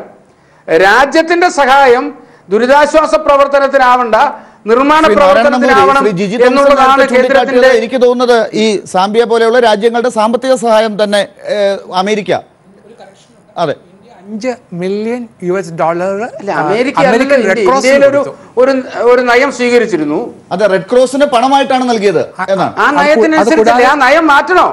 ആ നയം മാറ്റണമെങ്കിൽ ആ നയം മാറ്റപ്പെടേണ്ടതാണ് എങ്കിൽ സ്വാഭാവികമായി മാറ്റപ്പെടുമല്ലോ. ദുരിതാശ്വാസ പ്രവർത്തനത്തിന് ആവശ്യമായ പണം ഇവിടെയുണ്ട്, അതിന് മാൻ പവർ ഇവിടെ ഉണ്ട്. ഇതാണ് സമീപനമെന്നാണ് ഐക്യരാഷ്ട്രസഭയ്ക്ക് കൊടുത്ത കത്തിൽ അതാണ് പറഞ്ഞിരിക്കുന്നതെന്നാണ് ഞാൻ മനസ്സിലാക്കുന്നത്. അതുകൊണ്ടാണ് ഞാൻ പറഞ്ഞത് നിർമ്മാണ പ്രവർത്തനത്തിൽ തർക്കിക്കേണ്ടതില്ല എന്നാണ് എനിക്ക് തോന്നുന്നത്. അങ്ങ് പറയുന്നതും തർക്കിക്കേണ്ട കാര്യമില്ല. അല്ല, തീർച്ചയായും അതായത് അമേരിക്കയ്ക്ക് സൂപ്പർ ശക്തി എന്നുള്ള നിലയ്ക്കുള്ള ഒരു സ്ഥാനം നഷ്ടപ്പെട്ടില്ല ഈ ഖത്രീനയെ നേരിടാൻ സഹായങ്ങൾ തേടിയപ്പോൾ എന്നുള്ളത് ഇന്ത്യക്കും വേണമെങ്കിൽ പാഠമാക്കാം. വേണ്ട, ഇവിടെ നിന്ന് പണമുണ്ടെങ്കിൽ അത് കൊടുത്താലും മതി. പക്ഷെ കേരളത്തിന് അതിൻ്റെതായ ഒരു മാതൃകയുണ്ട്. ആ മാതൃകയെ പുനഃസൃഷ്ടിക്കാനല്ല, പുതിയ കാലഘട്ടത്തിനനുസരിച്ച് പുനർനിർമ്മിക്കാൻ ശ്രമിക്കുമ്പോൾ അതിന് കേരളത്തിന് കിട്ടാൻ സാധ്യതയുള്ള വരുന്ന വാഗ്ദാനങ്ങളെ തണുപ്പിക്കാനുള്ള ഒരു സന്ദേശം നമ്മൾ നൽകേണ്ടതില്ലല്ലോ. അതിനെക്കുറിച്ചുള്ള ഒരു പുതിയ സമീപനം എന്താണ്? മുഖ്യമന്ത്രി പോലും പ്രതീക്ഷ വെച്ച് നിൽക്കുമ്പോൾ ലാലെ, പുതിയ കേരളത്തെ കെട്ടിപ്പടുക്കാൻ ഏതൊക്കെ തരത്തിലുള്ള സഹായങ്ങളും പിന്തുണയും ആണ് ആവശ്യമെന്ന് ആദ്യം തീരുമാനിക്കേണ്ടത് കേരളമാണ്. കേരളം അങ്ങനെ തീരുമാനിച്ചിട്ടില്ലോ. ഞങ്ങൾ പുതിയ കേരളത്തെ കെട്ടിപ്പടുക്കുന്നു, നിങ്ങൾ സഹായിക്കുന്നു എന്ന് പറഞ്ഞാൽ ആരും സഹായിക്കില്ലല്ലോ. എങ്ങനെയാണ് കെട്ടിപ്പടുക്കുന്നതെന്ന് പറയണ്ടേ? അങ്ങനെ കെട്ടിപ്പടുക്കുന്നു, എങ്ങനെ കെട്ടിപ്പടുക്കുന്നു, എന്താണ് ഇതിന്റെ ഒരു രൂപരേഖ? മന്ത്രിസഭയിൽ ഉണ്ടാകും, മുഖ്യമന്ത്രിയുടെ മനസ്സിലുണ്ടാകും. എനിക്ക് നല്ല ഉറപ്പുണ്ട് കേരളത്തിന്റെ മുഖ്യമന്ത്രി അങ്ങനെ വെറുതെ പറയുന്ന ആളൊന്നുമല്ല, അദ്ദേഹത്തിന്റെ മനസ്സിലുണ്ട്. അദ്ദേഹത്തിന്റെ മനസ്സിലുള്ള ആ രൂപരേഖ എങ്ങനെയാണ് കെട്ടിപ്പടുക്കുന്നത് കേരളത്തിലെ പൊതുജന സമക്ഷം അവതരിപ്പിക്കട്ടെ. നമുക്ക് ഒരുമിച്ച് മുഖ്യമന്ത്രിയുടെ ഒപ്പം നിന്ന് താങ്ങായും തണലായും കേരളത്തിലെ സമൂഹം എല്ലാ രാഷ്ട്രീയ പാർട്ടികളും താങ്കളോട് ചോദിക്കാനുള്ളത്, ഈ കാര്യത്തിൽ പ്രതിപക്ഷത്തെ കൂടി വിശ്വാസത്തിലെടുത്ത് പ്രതിപക്ഷവുമായി ഒരുമിച്ച് കൈകോർത്ത് തന്നെയാണ് കേരളത്തിന്റെ സർക്കാർ മുന്നോട്ട് പോകുന്നത്. മുഖ്യമന്ത്രി അത് എപ്പോഴും സൂചിപ്പിക്കുന്നുമുണ്ട്, പറയുന്നുമുണ്ട്, പ്രതിപക്ഷം അത് അംഗീകരിക്കുന്നുമുണ്ട്. ഈ പല കാര്യങ്ങളിലും തർക്കമുള്ളപ്പോൾ തന്നെ ഇപ്പോൾ ശ്രീ നാരായണൻ നമ്പൂതിരി പറഞ്ഞതുപോലെ ആ ബ്ലൂ പ്രിന്റ് മുഖ്യമന്ത്രി മനസ്സിൽ വെച്ച് നടക്കുകയാണ്. അതുകൊണ്ട് അതൊന്ന് പുറത്തേക്ക് വരട്ടെ എന്ന് പറയേണ്ട സമയമാണോ? അതാണോ ഈ സഹായങ്ങൾ ഇങ്ങോട്ട് വരുന്നതിന് വേണ്ട ഒരു സമീപനം? അതിനെക്കുറിച്ച് എന്താണ് താങ്കൾക്ക് പറയാനുള്ളത്? ഇതായിട്ട് പറയാൻ പറ്റുമോ എങ്ങനെയാണ് നമുക്ക് കേരളം എന്നുള്ളത്? ഇത് രണ്ടായിട്ട് കാണണം. അടിയന്തരമായി ചെയ്യേണ്ട കാര്യമുണ്ട്, അത് നമ്മളിപ്പോൾ ഈ ചർച്ചയിൽ വന്നിട്ടില്ല. അതെന്താ വേണ്ടത്? ഇന്നും സ്കൂളിൽ പിള്ളേർക്ക് പോകാൻ കഴിയുന്നില്ല, ഒരു വസ്ത്രം മാറാൻ മറ്റൊരു വസ്ത്രമില്ല, വീടുകൾ ക്ലീൻ മുഴുവനായിട്ടില്ല, നിരവധി വീടുകൾ ഇപ്പോഴും വെള്ളത്തിലാണ്. അടിയന്തരമായി ചെയ്യേണ്ടത് ആ കാര്യങ്ങൾ ചെയ്യണം. അതിന് പണം വേണം, അത് ഗവൺമെന്റിന് മുന്നേ എടുക്കണം. സന്നദ്ധ ചെയ്യുന്നുണ്ടില്ല, ഞാൻ പറയുന്നില്ല. അപ്പൊ രണ്ടായിട്ട് കണ്ട് അടിയന്തരമായി ഇപ്പൊ ഞാൻ 15 ദിവസമായില്ല നമ്മൾ ഈ ദുരന്തം ഉണ്ടായിട്ട്. ഇന്നലെയാണ് എറണാകുളം ജില്ലയിൽ പലർക്കും പണം ഇന്നലെ കിട്ടിയത്. അത് നാളെ എടുക്കാൻ പറ്റുള്ളൂ. ഒരു വീട് എന്തുമാത്രം വേണ്ടത്? അപ്പൊ അതുകൊണ്ട് രണ്ടായിട്ട് കാണുക. അടിയന്തരം 1 മാസത്തിനകം ചെയ്യേണ്ട ഒത്തിരിയേറെ കാര്യങ്ങളുണ്ട്. അതിന് പണം വളരെ അത്യാവശ്യമാണ്. അതിന് കേന്ദ്രം തന്നേ മതിയാവും. അഡ്വാൻസായി കണക്കൊക്കെ പിന്നീട് കൊടുക്കുക. അതാ ഞാൻ പറഞ്ഞത്. അതുകൊണ്ട് തന്നെ അടിയന്തരമായി കിട്ടേണ്ട 1000-2000 കോടി രൂപ കേന്ദ്രം തരികയും അത് വെച്ച് അടിയന്തരമായി ചെയ്യേണ്ട കാര്യം ചെയ്യുക. അതിനുശേഷമുള്ള കാര്യങ്ങളെക്കുറിച്ച് നമുക്ക് ചിന്തിക്കാം. എനിക്കൊന്നും മുഖ്യമന്ത്രി മനസ്സിലുണ്ടാവും. പക്ഷെ ഇപ്പോഴത്തെ നാം ചെയ്യേണ്ട കാര്യങ്ങൾ അടിയന്തരമായി ഈ ആൾക്കാരെ എങ്ങനെ പഴയ രീതിയിൽ കടകൾ വർക്ക് ചെയ്യുന്നില്ല, പല പ്രദേശങ്ങളിലും ഇപ്പോൾ സാധനങ്ങൾ കിട്ടുന്നില്ല. അപ്പോൾ അടിയന്തരമായി ഇങ്ങനെയുള്ള കാര്യങ്ങൾ ചെയ്യുകയും അവരെ ഒന്ന് നോർമലാക്കിയതിനു ശേഷം നമുക്ക് മറ്റു കാര്യങ്ങളിലേക്ക് ഡീറ്റെയിൽ ആയിട്ട് പോകേണ്ടി വരും. അത് പോകാൻ കഴിയുമെന്നാണ് എൻ്റെ വിശ്വാസം. ശരി, ഒരു കാര്യം ശ്രീ നാരായണ നമ്പൂതിരി ഈ ഘട്ടത്തിൽ, അതായത് ഇപ്പോൾ ശ്രീ ഡൊമിനിക് പ്രസന്റേഷൻ പറഞ്ഞതുപോലെ ഒരുപക്ഷെ ഇനി ശ്രീ കെ എൻ ബാലഗോപാലിനോട് ചോദിക്കാനുള്ളതും അത് തന്നെയാണ്. ഇപ്പോൾ ശ്രീ ഡൊമിനിക് പ്രസന്റേഷൻ ചോദിച്ച ആ ചോദ്യം, ഇപ്പോഴുള്ള ദുരിതാശ്വാസത്തിൽ തന്നെ ചില കാര്യങ്ങൾ അടിയന്തരമായി ചെയ്യേണ്ടത് എവിടെ എത്തി എന്നുള്ള കാര്യത്തെക്കുറിച്ച് ഒരു വിശദീകരണം ആവശ്യമുണ്ട്. പക്ഷെ അതിനകത്തും ഒരു കാര്യം കേന്ദ്രത്തിന് ഉൾപ്പെടെ ചെയ്യാൻ പറ്റുന്ന കാര്യങ്ങൾ, അല്ലെങ്കിൽ കേരളത്തോട് മറ്റുള്ളവർ സമീപിക്കേണ്ട ഒരു പ്രത്യേകത, ഈ പ്രളയം മറ്റു ദുരന്തം പോലെയല്ല, സാധാരണ അവസ്ഥയല്ല. അതുകൊണ്ട് എല്ലാവരും ഇവിടെ ഒരു മാസത്തെ ശമ്പളം ആളുകൾ അങ്ങോട്ട് സംഭാവന ചെയ്ത് നിൽക്കുകയാണ്. സാലറി ചലഞ്ച് എന്നൊക്കെ വിളിക്കുന്നുണ്ടെങ്കിൽ പോലും അതിനേക്കാൾ വലിയ വെല്ലുവിളി ജീവിതത്തിൽ കണ്ടുകൊണ്ട് തന്നെയാണ് ഇത് കൊടുക്കുന്നത്. അപ്പോഴും അവരുടെയൊക്കെ ജീവിതത്തിൽ പലതും ത്യജിച്ചുകൊണ്ട് എന്താണ് നാളെ സംഭവിക്കാൻ പോകുന്നതെന്ന് ഓർക്കാതെയാണ് അത് പലരും ചെയ്യുന്നതും. ബാങ്ക് ലോൺ എടുത്തവരുണ്ട്, ബാങ്കിൽ നിന്ന് അടുത്ത നിമിഷം എന്താണ് വരിക എന്നുള്ളവരുണ്ട്. 10,000 രൂപ സംസ്ഥാന സർക്കാർ ഓരോരുത്തർക്കും ഇവിടെ പ്രഖ്യാപിച്ചിട്ടും ബാങ്ക് അക്കൗണ്ട് ഇല്ലാത്തത് കൊണ്ട്, ഇപ്പോഴും അത് എടുത്തു കൊടുക്കാൻ പറ്റാത്തത് കൊണ്ട്, നമ്മൾ എല്ലാവർക്കും ബാങ്ക് അക്കൗണ്ട് ഉണ്ടായി നോട്ട് നിരോധനം നടത്തിയ കാലഘട്ടത്തിൽ നിന്നാണ് ഇവിടെ എത്തിയത്. ഞാൻ രാഷ്ട്രീയം പറയില്ല, അതിലേക്ക് അങ്ങ് കടക്കുകയും ചെയ്യരുത്. അപ്പോൾ ഈ പറയുന്ന ഒരു അവസ്ഥയുണ്ട്. നമുക്ക് ചില സാങ്കേതികത്വങ്ങൾ ബാങ്കുമായി ബന്ധപ്പെട്ടും മറ്റ് മേഖലകളുമായി ബന്ധപ്പെട്ടും കേന്ദ്രത്തിനും മറ്റു മേഖലകൾക്കും ചെയ്തു തരാൻ പറ്റുന്നത്, കേരളത്തിനോട് ചെയ്യാൻ പറ്റുന്നത്, അതൊന്ന് റിലാക്സ് ചെയ്താൽ പലതും എളുപ്പമാകും. കേരളത്തിന്റെ സർക്കാർ മാത്രം വിചാരിച്ചാൽ പോരാ. ശ്രീ നാരായണൻ നമ്പൂതിരി. ലാലേ, ഈ കേരളത്തിൽ നിന്ന് നമ്മൾ ചർച്ച ചെയ്യുമ്പോൾ കേരളത്തിലെ ദുരന്തമാണ് ഏറ്റവും വലുത്. അത് അസ്വാഭാവികം. ബാക്കി ഉത്തരാഖണ്ഡിലുണ്ടായതും ഗുജറാത്തിലുണ്ടായതും എല്ലാം വളരെ സ്വാഭാവികമായ ആ കാഴ്ചപ്പാടിൽ എല്ലാ ദുരന്തങ്ങളും ദുരന്തമാണ്. അത് ഗുജറാത്തിലുണ്ടാവട്ടെ, ഉത്തരാഖണ്ഡിലുണ്ടാവട്ടെ, ജമ്മു കാശ്മീരിലുണ്ടാവട്ടെ, തമിഴ്നാട്ടിലുണ്ടാവട്ടെ, എല്ലാ മഹാദുരന്തങ്ങളാണ്. ആയിരക്കണക്കിന് ആളുകൾ അവിടെ എല്ലാം വീടും കുടിയും ഉപേക്ഷിക്കേണ്ടി വന്നിട്ടുണ്ട്. നൂറുകണക്കിന് ആളുകളുടെ ജീവനും പോയിട്ടുണ്ട്. ഇത് കേരളത്തിൽ മാത്രം ഒരു പ്രത്യേകതയൊന്നുമല്ല ഒന്നത്. അതുകൊണ്ട് കേരളത്തിലെ കെടുതി വലുതാണ് കേരളത്തെ സംബന്ധിച്ച്. അത് വളരെ വലിയ കെടുതിയാണ്, സമ്മതിക്കുന്നു. രണ്ട്, ലാൽ സൂചിപ്പിച്ചു ഈ ബാങ്ക് ജൻധൻ യോജന, ഇപ്പൊ ബാങ്ക് അക്കൗണ്ട് ഇല്ല. ഈ ബാങ്ക് അക്കൗണ്ട് ഇല്ല എന്ന് നൂറുകണക്കിന് ആളുകൾക്ക്, മഹാഭൂരിപക്ഷത്തിന് ബാങ്ക് അക്കൗണ്ടുകൾ ഇല്ല എന്നറിഞ്ഞുകൊണ്ട് ജൻധൻ യോജന അക്കൗണ്ടുകൾ കേന്ദ്ര സർക്കാർ തുടങ്ങിയത്. അന്ന് നിങ്ങളടക്കമുള്ളവർ അതിനെ കളിയാക്കുകയായിരുന്നു. എന്നിട്ട് ഇപ്പൊ എന്തെങ്കിലും സമ്മതിച്ചല്ലോ, ബാങ്ക് അക്കൗണ്ടുകൾ തുടങ്ങണം, ബാങ്ക് അക്കൗണ്ടുകളിലൂടെ കൊടുക്കണം. നിങ്ങൾ രാഷ്ട്രീയം പറയാത്തതുകൊണ്ട് ഞാൻ രാഷ്ട്രീയമൊന്നും പറയുന്നില്ല. പക്ഷേ ജൻധൻ യോജന പ്രഖ്യാപിച്ചപ്പോൾ കളിയാക്കാൻ കൈരളി ചാനലും ഒക്കെ ഉണ്ടായിരുന്നു. ഇത് ആളുകളെ പറ്റിക്കുന്ന പരിപാടിയാണ്.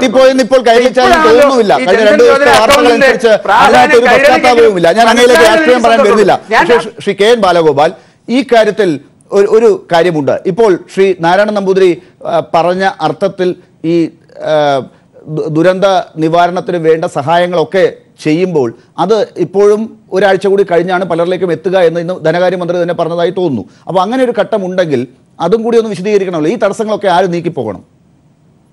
അത് തടസ്സങ്ങൾ നീക്കിപ്പോകാൻ വേണ്ടി ഉദ്യോഗസ്ഥന്മാർക്ക് തന്നെയാണ് പ്രധാനപ്പെട്ട ഉത്തരവാദിത്വം. ഗവൺമെൻറ്റിൻ്റെ ഭാഗമായിട്ടുള്ള ഉദ്യോഗസ്ഥന്മാർക്കാണ്.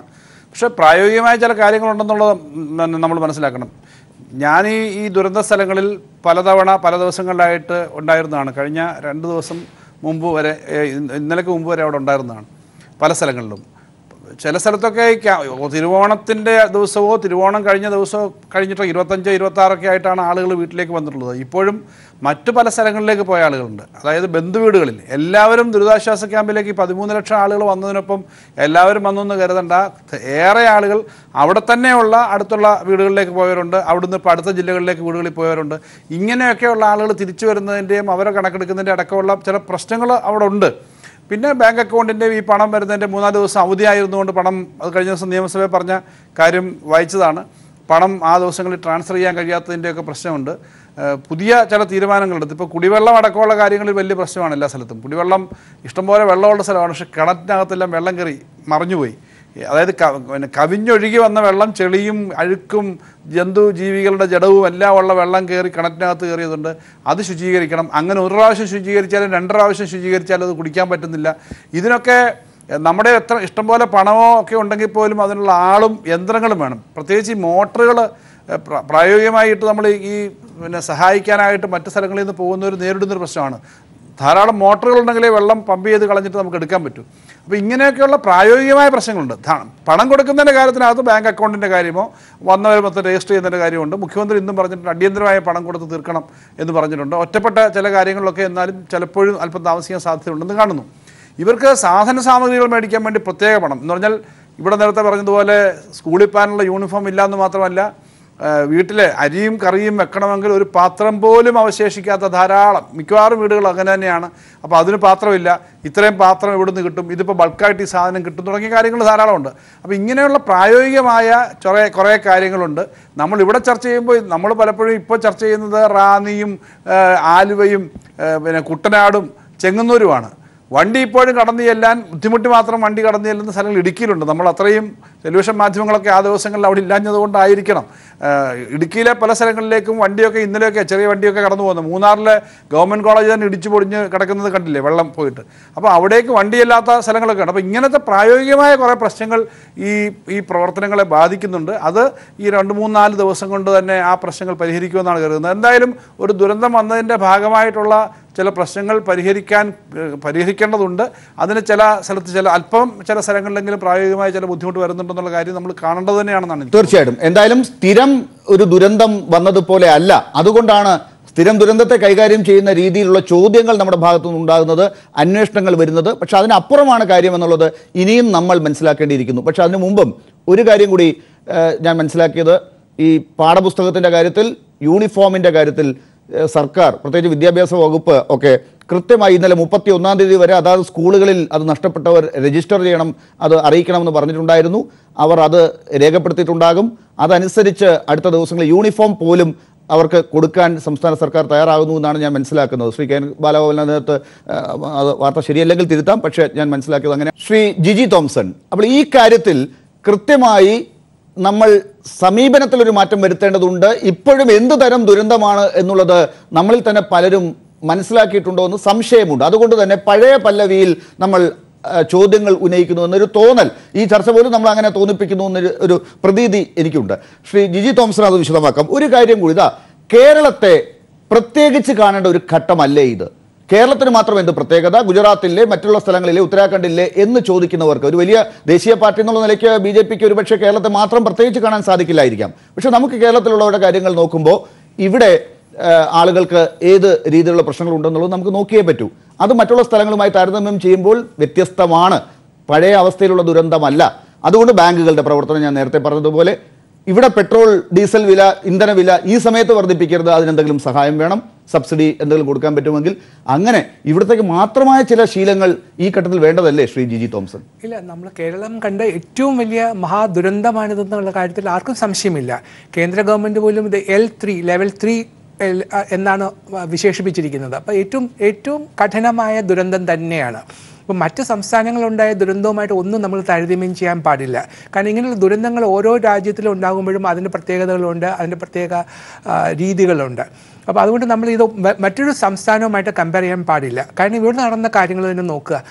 ഇവിടെ നമുക്ക് ഇത്രയും ജനസാന്ദ്രതയുള്ള സ്ഥലം, ഇവിടെ ഇത്രയും ലിറ്ററസി ഉണ്ടായിട്ടും ഇത്രയും പിന്നെ മറ്റുള്ള ഇന്ത്യയിലെ മറ്റ് ഭാഗങ്ങൾ, ഇപ്പോൾ ഈസ്റ്റേൺ UP അല്ലെങ്കിൽ വെസ്റ്റേൺ രാജസ്ഥാൻ അല്ലെങ്കിൽ ഒറീസ, അവിടേക്കുള്ള ദാരിദ്ര്യം ഒക്കെ ആയിട്ട് കമ്പയർ ചെയ്യുമ്പോൾ നമ്മുടെ സംസ്ഥാനത്തിൽ അങ്ങനെ വലിയ ദാരിദ്ര്യം ഉള്ളതുപോലെ എനിക്കൊരിക്കലും തോന്നിയിട്ടില്ല. ഇത്രയും ഡെവലപ്ഡ് ആയിട്ടുള്ള ഒരു സ്റ്റേറ്റാണ്. അങ്ങനെയുള്ള ഒരു സ്റ്റേറ്റിൽ പെട്ടെന്ന് ഈ ദുരന്തം ഉണ്ടാകുമ്പോൾ നമ്മൾ കാണുന്ന കാഴ്ച വളരെ പരമദയനീയമാണ്. ഇത് മാറ്റണം എന്നുണ്ടെങ്കിൽ തീർച്ചയായിട്ടും നമുക്കൊരു പ്രത്യേക ഒരു പാക്കേജ് തന്നെ വേണ്ടി വരും. ഇപ്പോൾ ഇവിടെ ശ്രീ ബാലഗോപാൽ പറഞ്ഞില്ലേ, ഏറ്റവും വലിയ പ്രശ്നം ഞാൻ കാണുന്നത് കുടിവെള്ളത്തിൻ്റെ പ്രശ്നമാണ്. കാരണം ഈ പറഞ്ഞ പല ഭാഗങ്ങളിലും കിണറുകളെല്ലാം ഇതുപോലെ മലിനജലം കൊണ്ട് നിറഞ്ഞിരിക്കുന്നു. അത് പമ്പ് ചെയ്ത് കളഞ്ഞിട്ടും കുടിക്കാൻ പറ്റുന്നില്ല എന്നുള്ളതാണ് ഏറ്റവും പ്രധാനപ്പെട്ട പ്രശ്നം. ആദ്യം അവർക്ക് കുടിവെള്ളം കൊടുക്കണം, നല്ല വെള്ളം കൊടുക്കണം, അതാണ് ചെയ്യേണ്ടത്. അപ്പോൾ അതിനുവേണ്ടി ഒരുപാട് പമ്പ് സെറ്റുകൾ വേണം. അത് ചിലപ്പോൾ വിദേശ രാജ്യങ്ങളിൽ തന്നെ ഇറക്കുമതി ചെയ്യേണ്ടതായിട്ട് വരും. അത് എത്രയും വേഗം എത്തിക്കണം. അത് വളരെ യുദ്ധാടിസ്ഥാനത്തിൽ അതെല്ലാം ക്ലിയർ ചെയ്യണം. നമ്മൾ കുട്ടനാടിനൊരു പാക്കേജ് ഉണ്ടാക്കിയതുപോലെ കേരള ഗവൺമെൻറ് നമ്മൾ കേരളത്തെ ഒരു വലിയ ഒറ്റ ഗ്രൂപ്പായിട്ട് കണ്ടിട്ട് അതിന് വേണ്ടുന്ന ഒരു പ്രത്യേക പാക്കേജ് നമുക്ക് ആവശ്യപ്പെടാൻ സാധിക്കും. പക്ഷെ ആ പാക്കേജിന്റെ രൂപരേഖയും റിപ്പോർട്ടും ഒക്കെ ഇപ്പോൾ പ്ലാൻ ചെയ്ത് ഈ ഘട്ടത്തിൽ തന്നെ കൊടുക്കുക എന്ന് വാശി പിടിക്കേണ്ടത്. നേരത്തെ ശ്രീ ഡൊമിനിക് പ്രസന്റേഷൻ പറഞ്ഞല്ലേ, നമ്മളിതൊക്കെ പറയുമ്പോൾ നമ്മൾ ആദ്യം മനസ്സിലാക്കേണ്ട ഒരു കാര്യം, ഇങ്ങനൊരു ദുരന്തം ഉണ്ടാകുമ്പോൾ എല്ലാം ഒറ്റയടിക്ക് ചെയ്യാനാവില്ല. നമ്മൾ ഇമ്മീഡിയറ്റ് ആയിട്ട് ചെയ്യേണ്ട, ഷോർട്ട് ടേമിൽ ചെയ്യേണ്ട കാര്യങ്ങൾ, അതാണ് അദ്ദേഹം പറഞ്ഞത്. പിന്നെ അത് കഴിഞ്ഞിട്ട് ഒരു മീഡിയം ടേം ഉണ്ട്, അത് കഴിഞ്ഞാൽ ലോങ് ടേം ഉണ്ട്. ചില കാര്യങ്ങൾ ലോങ് ടേമിലേ നടക്കുകയുള്ളൂ, ചില കാര്യങ്ങളിൽ ഇമ്മീഡിയറ്റ് ആയിട്ട് ചെയ്യേണ്ടതുണ്ട്. അപ്പോൾ ഇമ്മീഡിയറ്റ് ആയിട്ട് ചെയ്യേണ്ടതെന്ന് പറയുന്നത് കുടിവെള്ളം കൊടുക്കുക, അവർക്ക് താമസിക്കാനുള്ള അവരുടെ ഭവനം വാസയോഗ്യമാക്കുക, അതിന് എന്തൊക്കെ ചെയ്യാമോ അതൊക്കെ ചെയ്തു കൊടുക്കുക. അത് നമുക്ക് ഏതൊക്കെ രീതികളിൽ അതൊക്കെ സമാഹരിക്കാൻ സാധിക്കുമോ, ആരെയൊക്കെ ഉൾപ്പെടുത്താൻ സാധിക്കുമോ അതെല്ലാവരെയും ഉൾപ്പെടുത്തണം. അതിനകത്ത് ഇപ്പോൾ ഇതുവരെയും കണ്ട കാര്യം എല്ലാ രാഷ്ട്രീയ പാർട്ടികളും അതിൽ സഹകരിക്കുന്നുണ്ട്. ആരും ഇതിനെക്കുറിച്ച് വലുതായിട്ടൊന്നും ഞാൻ വിചാരിച്ചു പിന്നെ ഇത്രയും ചെളിയെല്ലാം അവിടെ കൂടിയതുകൊണ്ട് ഇതൊക്കെ വാരി അങ്ങോട്ടും ഇങ്ങോട്ടും എറിയുമെന്നാണ് വിചാരിച്ചത്. അത്രയും വലിയ ചെളി വാരി എറിയലൊന്നും കണ്ടില്ല. കുറച്ച് വിമർശനമൊക്കെ ഉണ്ടായി, അതൊക്കെ ഈ ഘട്ടത്തിൽ എപ്പോഴും ഉണ്ടാകുന്നതാണ്. കാരണം ഏത് ഗവൺമെൻറ് വിചാരിച്ചാലും ഇതുപോലൊരു ദുരന്തം ഉണ്ടാകുമ്പോൾ ചില വീഴ്ചകൾ ഉണ്ടാവും, ചില പോരായ്മകൾ ഉണ്ടാവും. അതൊന്നും നമ്മൾ കുറ്റമായിട്ട് കാണേണ്ടതില്ല. നാളെ നമ്മളാണിത് കൈകാര്യം ചെയ്യുന്നതെങ്കിലും ഇതുപോലെയൊക്കെ തന്നെ സംഭവിച്ചേക്കാം, അല്ലെങ്കിൽ ഇതിനേക്കാൾ മോശമായും സംഭവിച്ചേക്കാം. അതുകൊണ്ട് അതിനെക്കുറിച്ച് കുറ്റം പറയാതെ ഏതൊക്കെ രീതിയിൽ നമുക്ക് ഈ പ്രശ്നങ്ങൾ മാറ്റിയെടുക്കാം എന്നുള്ളതിനെക്കുറിച്ച് ചിന്തിക്കുകയും ഈ ഇമ്മീഡിയറ്റ് ആയിട്ട് ചെയ്യേണ്ട കാര്യങ്ങൾ ഇമ്മീഡിയറ്റ് ആയിട്ട്, അതിനുശേഷം ഷോർട്ട് ടേമിൽ അടുത്ത 6 മാസം കൊണ്ട് അല്ലെങ്കിൽ 1 വർഷം കൊണ്ട് ചെയ്യേണ്ട കാര്യങ്ങൾ, 2-3 വർഷം എടുത്ത് ചെയ്യേണ്ട കാര്യങ്ങൾ, അങ്ങനെ നമ്മൾ വേർതിരിച്ച് ഒരു സമഗ്രമായ ഒരു പരിപാടി ഉണ്ടാക്കുകയാണ് വേണ്ടത്. ശരി, അപ്പോഴും എൻ്റെ ചോദ്യം ശ്രീ ജിജി തോംസൺ, ഞാൻ നേരത്തെ പറഞ്ഞതുപോലെ കേരളത്തെ മാത്രം കണ്ട് ചില സഹായങ്ങൾ ചെയ്യാൻ പറ്റുന്നത്, ഞാൻ എടുത്തു പറയുന്നത് രാഷ്ട്രീയമല്ല, അങ്ങോട്ട് ചോദിക്കുമ്പോൾ രാഷ്ട്രീയം ഒട്ടുമല്ല. ഈ പറയുന്ന പെട്രോൾ, ഡീസൽ, പാചകവാതകം ഈ പറയുന്ന ആളുകളുടെ ഇടയിലേക്കാണ് വരുന്നത് ഈ ദുരന്തം ഉണ്ടാകുന്നത്. അത് വീടുകളിൽ മാത്രമല്ല, ഇത് വാണിജ്യാടിസ്ഥാനത്തിൽ ഹോട്ടലുകൾക്കും മറ്റവർക്കും ഒക്കെ പൈസ കൂടുതൽ കൊടുക്കേണ്ടി വരുന്നു. അതിന് അവിടെ ഹോട്ടലിലെ വിഭവങ്ങൾക്ക് പൈസ കൂടും, അങ്ങനെ വിലക്കയറ്റം ഉണ്ടാകും, മറ്റ് സാധനങ്ങൾക്കൊക്കെ വിലക്കയറ്റം ഉണ്ടാകും. അതിന് തടയാൻ പറ്റുന്നതിന് എന്തെങ്കിലും ചെയ്യണ്ടേ? അപ്പോൾ അത് കേരളത്തിന് മാത്രം പറ്റില്ല. പെട്രോളിയത്തിൻ്റെ വിലയുടെ കാര്യത്തിൽ ചില പ്രശ്നങ്ങൾ, നേരത്തെ തന്നെ ഉണ്ടാക്കിയ കരാറിൻ്റെ പ്രശ്നങ്ങളുണ്ട്, ഇതൊക്കെ പറയാം. പക്ഷേ ഇത് ദുരന്തമാണ്. ഈ ദുരന്തത്തിൽ കേരളത്തോട് എന്തെങ്കിലും ചെയ്യാൻ പറ്റുമോ എന്ന് അന്വേഷിക്കേണ്ടത് അപ്പോൾ ആരാണ്?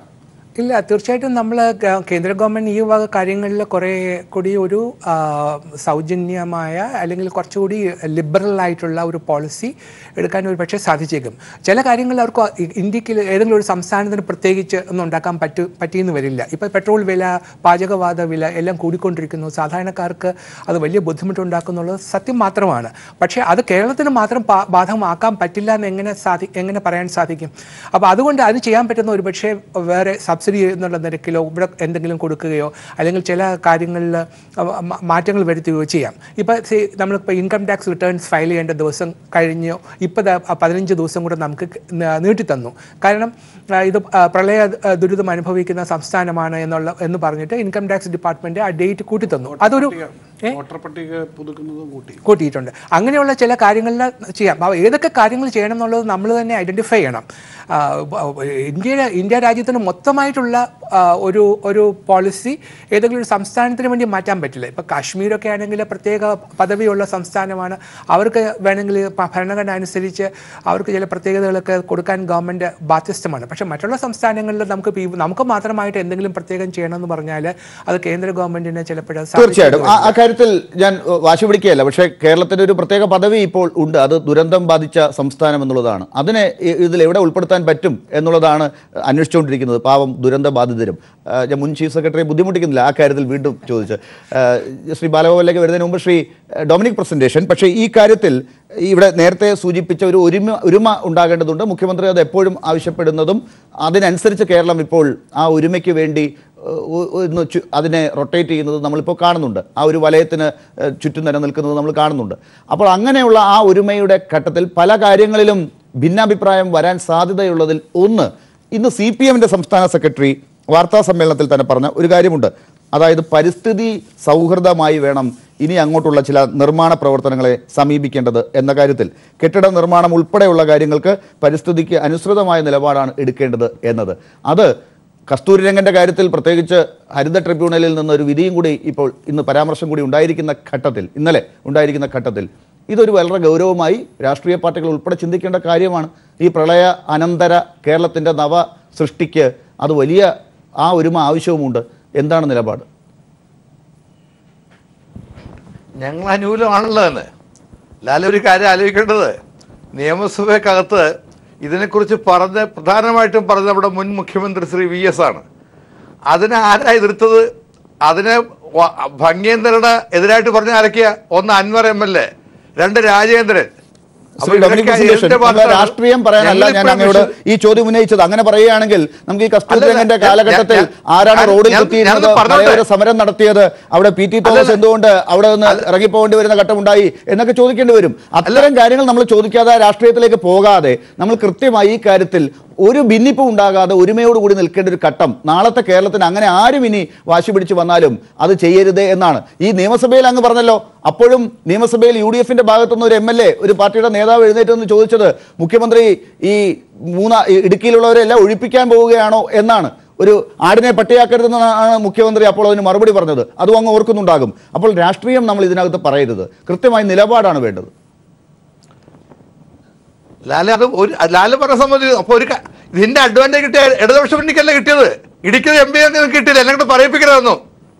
ഇടുക്കിക്ക് ഒരു വല അറിയാമല്ലോ, എങ്ങനെയാ ഒരു MP കിട്ടി. അത് പോട്ടെ, PT തോമസ് പോയല്ലോ അവിടെ നിന്ന്. അത് ഞാൻ പറയുന്നില്ല, ഞാൻ വിവാദത്തിലേക്ക് പോകുന്നില്ല. പക്ഷെ ഒരു കാര്യമുണ്ട്, ഞങ്ങൾ തയ്യാറാണ്, പരിസ്ഥിതിക്ക് അനുകൂലമായ രീതിയിൽ മുന്നോട്ട് പോകാൻ ഞങ്ങൾ തയ്യാറാണ്. ചർച്ച വെക്കട്ടെ ഗവൺമെന്റ്, ഞങ്ങൾ തയ്യാറാണ്. അല്ല, ആ ഒരൊറ്റ ചോദ്യത്തിൽ ഞാൻ ഒതുക്കുകയില്ല. അങ്ങ് അതിനകത്ത് ആത്മരോഷം കൊള്ളേണ്ടതില്ല. നമുക്ക് ആ ഒരുമയ്ക്ക് വേണ്ടി ഒരു ചർച്ച വെച്ച് മുന്നോട്ട് വരുമ്പോൾ വളരെ പോസിറ്റീവായി കേരളം അതിനകത്തൊരു നിലപാടെടുക്കും. പുതിയ കെട്ടിടങ്ങൾ കെട്ടുന്നത് അവർക്ക് പ്രത്യേകിച്ച് ഒരു ഭൂമി കണ്ടെത്തേണ്ടി വന്ന് അവിടെ ഫ്ലാറ്റ് കെട്ടിയാണെങ്കിൽ അതിലേക്ക് പോകേണ്ടി വരും. അങ്ങനെയുള്ള ചില നിർദ്ദേശങ്ങൾ നിങ്ങളുടെ ഭാഗത്തു നിന്നുകൂടി ഉണ്ടാകേണ്ടതുണ്ട്. അതുണ്ടാകുമോ? അതോ ഒരു രാഷ്ട്രീയ വിഷയം വരട്ടെ, ഞങ്ങൾ അതിൻ്റെ ഭാഗത്തുനിന്ന് കൈവക്കാം എന്നത് മാത്രമേ ഉള്ളൂ? അല്ലല്ല, ഒരിക്കലും അല്ല. എൻ്റെ ലാല് ഇന്ത്യയിലെ ഫോറസ്റ്റ് പ്രൊട്ടക്ഷൻ ആക്ട് ഉണ്ടാക്കി ഇന്ദിരാഗാന്ധി അല്ലേ? 2050 ഇതിന്റെ പരിസ്ഥിതി നിയമം വരുന്നത്. അതിന് മുൻകൈ എടുത്തത് വളരെ കോൺഗ്രസ് കേന്ദ്ര ഗവൺമെന്റുകളല്ലേ? ഈവൻ ഗാഡ്ഗിൽ കമ്മിറ്റിയെ വെച്ചതുപോലും UPയുടെ ഗവൺമെന്റ് അല്ലേ?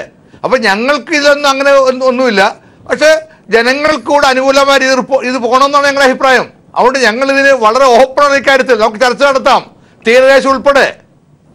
ശരി, ശ്രീ KN ബാലഗോപാൽ, അപ്പോൾ പരിസ്ഥിതി ഉൾപ്പെടെയുള്ള വിഷയങ്ങളിൽ ഇനിയിപ്പോൾ നവകേരളം വരുമ്പോൾ കേരള മോഡൽ എന്നുള്ളത് ന്യൂ കേരള മോഡലിലേക്ക് മാറേണ്ടി വരുന്ന ഒരു ഘട്ടം വരുമ്പോൾ അതാണ് ഇപ്പോഴും ശ്രീ നാരായണൻ നമ്പൂതിരിയെ പോലുള്ളവർക്ക് മനസ്സിലാകാത്തത്. എന്താണ് ഈ ന്യൂ കേരള മോഡൽ എന്നുള്ളത് ഇപ്പോഴും നിങ്ങളുടെയൊക്കെ മനസ്സിൽ മാത്രമേ ഉള്ളൂ എന്നാണ് പറയുന്നത്. എന്താണ് അതിൻ്റെ രൂപം മനസ്സിലാകുന്നില്ല എന്നുള്ളതാണ്. വെല്ലുവിളികൾ ഒരുപാടുണ്ടാകാം. അതൊക്കെ ഇപ്പോൾ നേരിട്ട ഒന്നാം ഘട്ടത്തിലെ നേരിടൽ പോലെ തന്നെ അതും കേരളം സ്വീകരിക്കും എന്ന വലിയ പ്രതീക്ഷ തന്നെ ഉണ്ടോ ഇപ്പോൾ? തീർച്ചയായിട്ടും വലിയ പ്രതീക്ഷയുണ്ട്. കാരണം ഈ ഒന്നാം ഘട്ടത്തിലായാലും ഇനിയുള്ള പ്രവർത്തനത്തിലായാലും എല്ലാവരെയും ഒരുമിച്ച് ചേർത്തുകൊണ്ട് ഈ പ്രവർത്തനം നടത്താനാണ് ഗവൺമെൻറ് ആലോചിക്കുന്നത് എന്ന് വ്യക്തമാണ്. അതിനകത്ത് എന്തെങ്കിലും രാഷ്ട്രീയമായ വ്യത്യാസമോ ആളുകൾ തമ്മിൽ യോജിപ്പില്ലാതെ വരുന്ന കാര്യങ്ങളോ ഒന്നും ചെയ്യാൻ ഉദ്ദേശിക്കുന്നില്ല എന്നാണ് മുഖ്യമന്ത്രി പറഞ്ഞത്. നിയമസഭാ സമ്മേളനം തന്നെ ഇങ്ങനൊരു സംഭവം ഉണ്ടായതിന് തൊട്ടു പിന്നാലെ ഒരു നിയമസഭാ സമ്മേളനം ഇതിനുവേണ്ടി മാത്രം വിളിക്കുക, അവിടെ വന്ന ചർച്ചകളെല്ലാം അതത് മണ്ഡലത്തിലുണ്ടായതും പ്രത്യേക ചില കാര്യങ്ങൾ വേണ്ടതുമൊക്കെ ആയി ചുരുങ്ങിപ്പോയോ എന്നൊരു സംശയം എനിക്കുണ്ട്. ശരിക്കും ഇത് കേരളത്തെ സംബന്ധിച്ച് എല്ലാവരും ചേർന്ന് നവകേരളം സൃഷ്ടിക്കുമെന്നൊക്കെ പറഞ്ഞാൽ BJPയുടെ ഒരു MLA അടക്കമുള്ള ആളുകളുണ്ട് അവിടെ. ഞാൻ പറഞ്ഞത് അവിടെ ആ ചർച്ചകളിൽ കൂടി ഇനിയായാലും അത്തരം ചർച്ചകളിൽ കൂടി രൂപപ്പെടുത്താവുന്നതാണ്. എന്തൊക്കെ ചെയ്യാമെന്നുള്ളത് നമുക്ക് ഒരുമിച്ച് ചർച്ച ചെയ്യാൻ വേണ്ടിയിട്ടായിരിക്കും, പ്രാഥമികമായിട്ട് ചർച്ച ചെയ്യാൻ വേണ്ടിയിട്ടായിരിക്കും നിയമസഭാ സമ്മേളനം തന്നെ ചേർന്നതെന്നാണ് ഞാൻ മനസ്സിലാക്കുന്നത്. എന്തായാലും നിയമസഭാ സമ്മേളനം തിരഞ്ഞെടുക്കപ്പെട്ട ഏറ്റവും ഉയർന്ന ബോഡി മുതൽ താഴോട്ടുള്ള വിവിധ തലങ്ങളിലെ ഉദ്യോഗസ്ഥ സംവിധാനത്തിലും ജനങ്ങളും എല്ലാം ചേർന്നിട്ടുള്ള ചർച്ചകൾ വഴിയേ ഇത് രൂപപ്പെടുത്താൻ പറ്റൂ. എന്തായാലും ഇപ്പോഴുള്ള അവസ്ഥയ്ക്ക് മാറ്റം ഉണ്ടാവണം. നമുക്ക് ഇത്തരം പ്രതിസന്ധികൾ ഉണ്ടാവാതിരിക്കാൻ നമ്മളെക്കൊണ്ട് ചെയ്യാൻ പറ്റുന്നത് ഞാൻ അടിവരയിട്ട് പറയുന്നത്, ഗ്ലോബൽ വാർമിങ്ങിൻ്റെ പ്രശ്നം കാരണം 100 വർഷത്തിലൊരിക്കൽ വരുന്ന വലിയ ദുരന്തങ്ങൾ ചിലപ്പോൾ അതിലും ഇടവേളകൾ കുറഞ്ഞ് ആവർത്തിക്കാമെന്നൊക്കെയുള്ള വാർത്തകൾ വരുന്നു എന്നുള്ളതുകൊണ്ടാണ്. ഗ്ലോബൽ വാർമിങ്ങിൻ്റെ പ്രധാനപ്പെട്ട ഉത്തരവാദിത്വം ഏതെങ്കിലും ഒരു സംസ്ഥാനത്തെ ഒരു സ്ഥലത്തെ മാത്രം ആളുകളുടെ കയ്യിലല്ല. ഇപ്പോൾ നല്ലപോലെ കടലിൽ ചൂട് അടിച്ച് നീരാവി ഉയർന്നു വന്ന് നമ്മുടെ സൗഹൃദത്തെ തട്ടി നിന്ന് ഇപ്പുറത്ത് വീഴുക, അല്ലെങ്കിൽ ഒറീസയിലുണ്ടായ ആ ന്യൂനമർദ്ദം കാരണം ഇവിടുന്ന് അങ്ങോട്ട് കാറ്റ് പിടിച്ചു പോകുമ്പം ആ വന്ന നീരാവി തട്ടി നിൽക്കുക തുടങ്ങിയ കാര്യങ്ങളൊക്കെ നമ്മുടെ കയ്യിലൊന്നും നിൽക്കുന്നതല്ല. എങ്കിൽ പോലും അത്തരം സംഭവങ്ങൾ ഉണ്ടായാൽ അതിനെ ഉൾപ്പെടെ നമുക്ക് നേരിട്ടുകൊണ്ട് നമ്മുടെ ഈ ചെറിയ സംസ്ഥാനത്തിനും നമ്മുടെ ഈ പ്രദേശത്തെ ജനങ്ങൾക്ക് മുന്നോട്ട് പോകാൻ കഴിയുന്ന തരത്തിലേക്കുള്ള ചർച്ചകൾ സംയുക്തമായിട്ട് വേണ്ടതാണ്.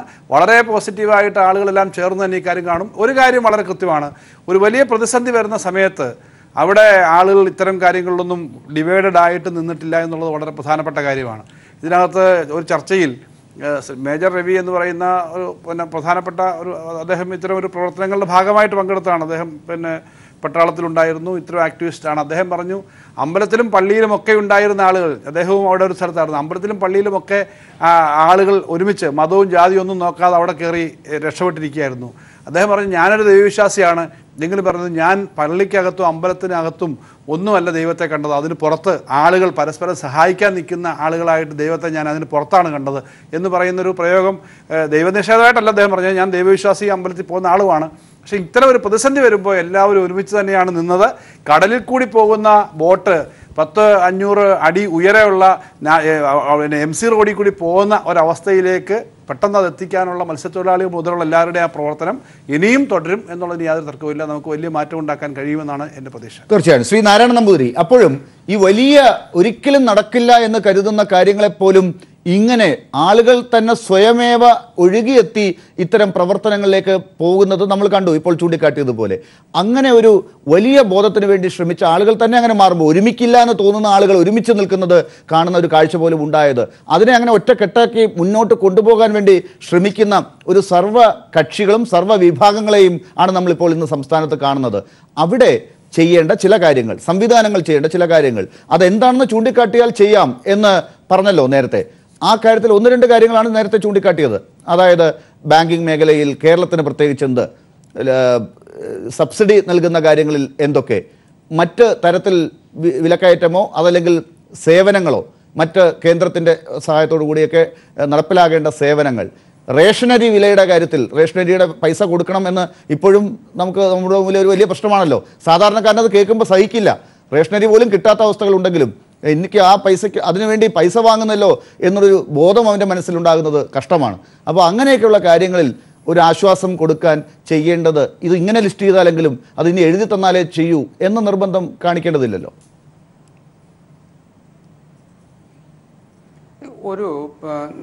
എനിക്ക് മനസ്സിലായത് കേരളത്തിൻ്റെ മുഖ്യമന്ത്രി പൂർണ്ണമായ വിശ്വാസം ആവർത്തിച്ച് പ്രകടിപ്പിക്കുമ്പോൾ ആശങ്കപ്പെടേണ്ട കാര്യമുണ്ട്. അല്ല, കേരളത്തിന്റെ മുഖ്യമന്ത്രി ഈ പറയുന്നതിൽ മുതലെടുപ്പ് എന്താ?